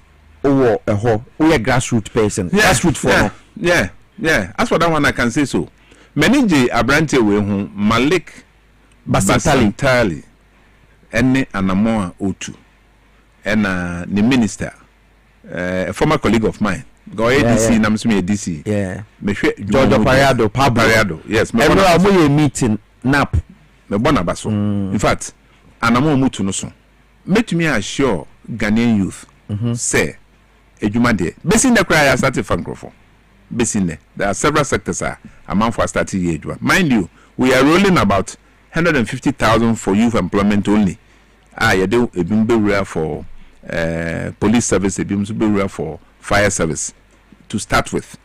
Previously we did it. You had to be crack or nursing, you had to be immigration and other places. Now and no temporary jobs. So what I say. But yeah, the sama or more and prim or more so and then we prepare them for the permanent jobs that government didn't intend to create. And you for Monka Mokuman to Moyam. When him say we are rolling out this apprenticeship issues too. Enyania wako school nkwana eso nye adwuma. Ne opese ode ne nsa su adwuma so. Esese onye adwuma ye. Na apprenticeship program ne sasache say aban do be su adwuma. Na wo wi a wabo mo wabu bankasa wo bi adwuma. So ati say aban do be su adwuma. Adwuma bi opese wo su no. Na wo su adwuma ne wi na aban na abo no wa bi adwuma. Ama wo so wa fo bi na wo so training no. Me gidi say to me say program yi ewi by the end of the first 4 years here. Make up first 4 years in the sense that we are coming for another 4 years. Now, and then I'm assembly about me. I am I'll come to that. First 4 years here. By then, you to me, my youth will be where a here son of Juma no mania. I think when here a Benjuma Yen so no mania. When as we speak, yeah, far and son of Juma for be outside. And understand UAE and some other places. And now me was Malik Basantali there to the Facebook was say omo farm for Juma. I will bruchi ba metna Ghana haya and I online Juma no. And once so they will see play abroad. Almost some of the players ko bruchi. Ani gina ya why for Juma ya. Ni na why enti na me se me bona baso. Because adwena aba ni trim na nia oye no edoso. I see. Na afena na mo no Yakoba 5 months. But Ghana for Nyabote. That is what I want to say.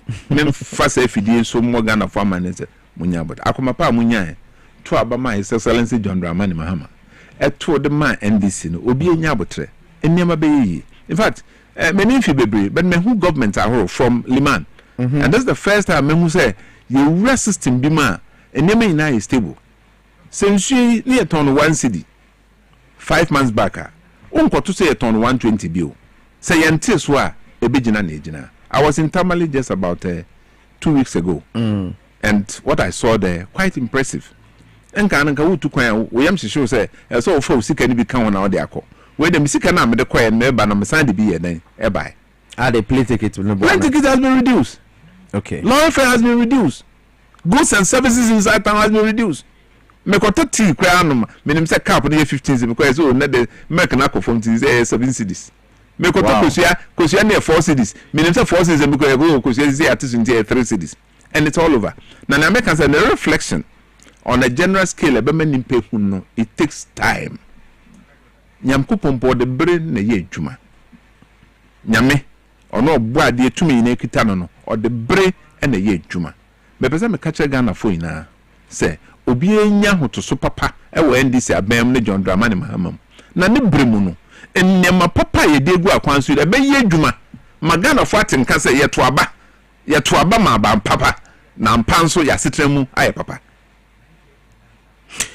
Mate honorable yedase say anope yeto yensafre onso otumi ebae honorable Jonamoa Moses Jehu Apia okoi last word ma menamase because my first time abae ni sir na me boma baso wadwuma so amaye ma hwe mo che titru ohenem ba boa ma benne sometimes me hwe na me yam hye me oh abranti into bekoso atranse if you say na misroma no na so be the yankopon ase say odaso tiase me gidi say de brepam no me ne we abehia na ma ba hei onu ntima sa ba ha biom na me ne na be de ehia o ka say we pa me kasa akire good people of Gumuezi say omunya honorable Desmond degree of petu mu ahoto so oye workaholic MP okay obon ho moden all right no be ye nia ebema obi akoma yeden atone yada so to by former DC for Gomoa is Jonamoa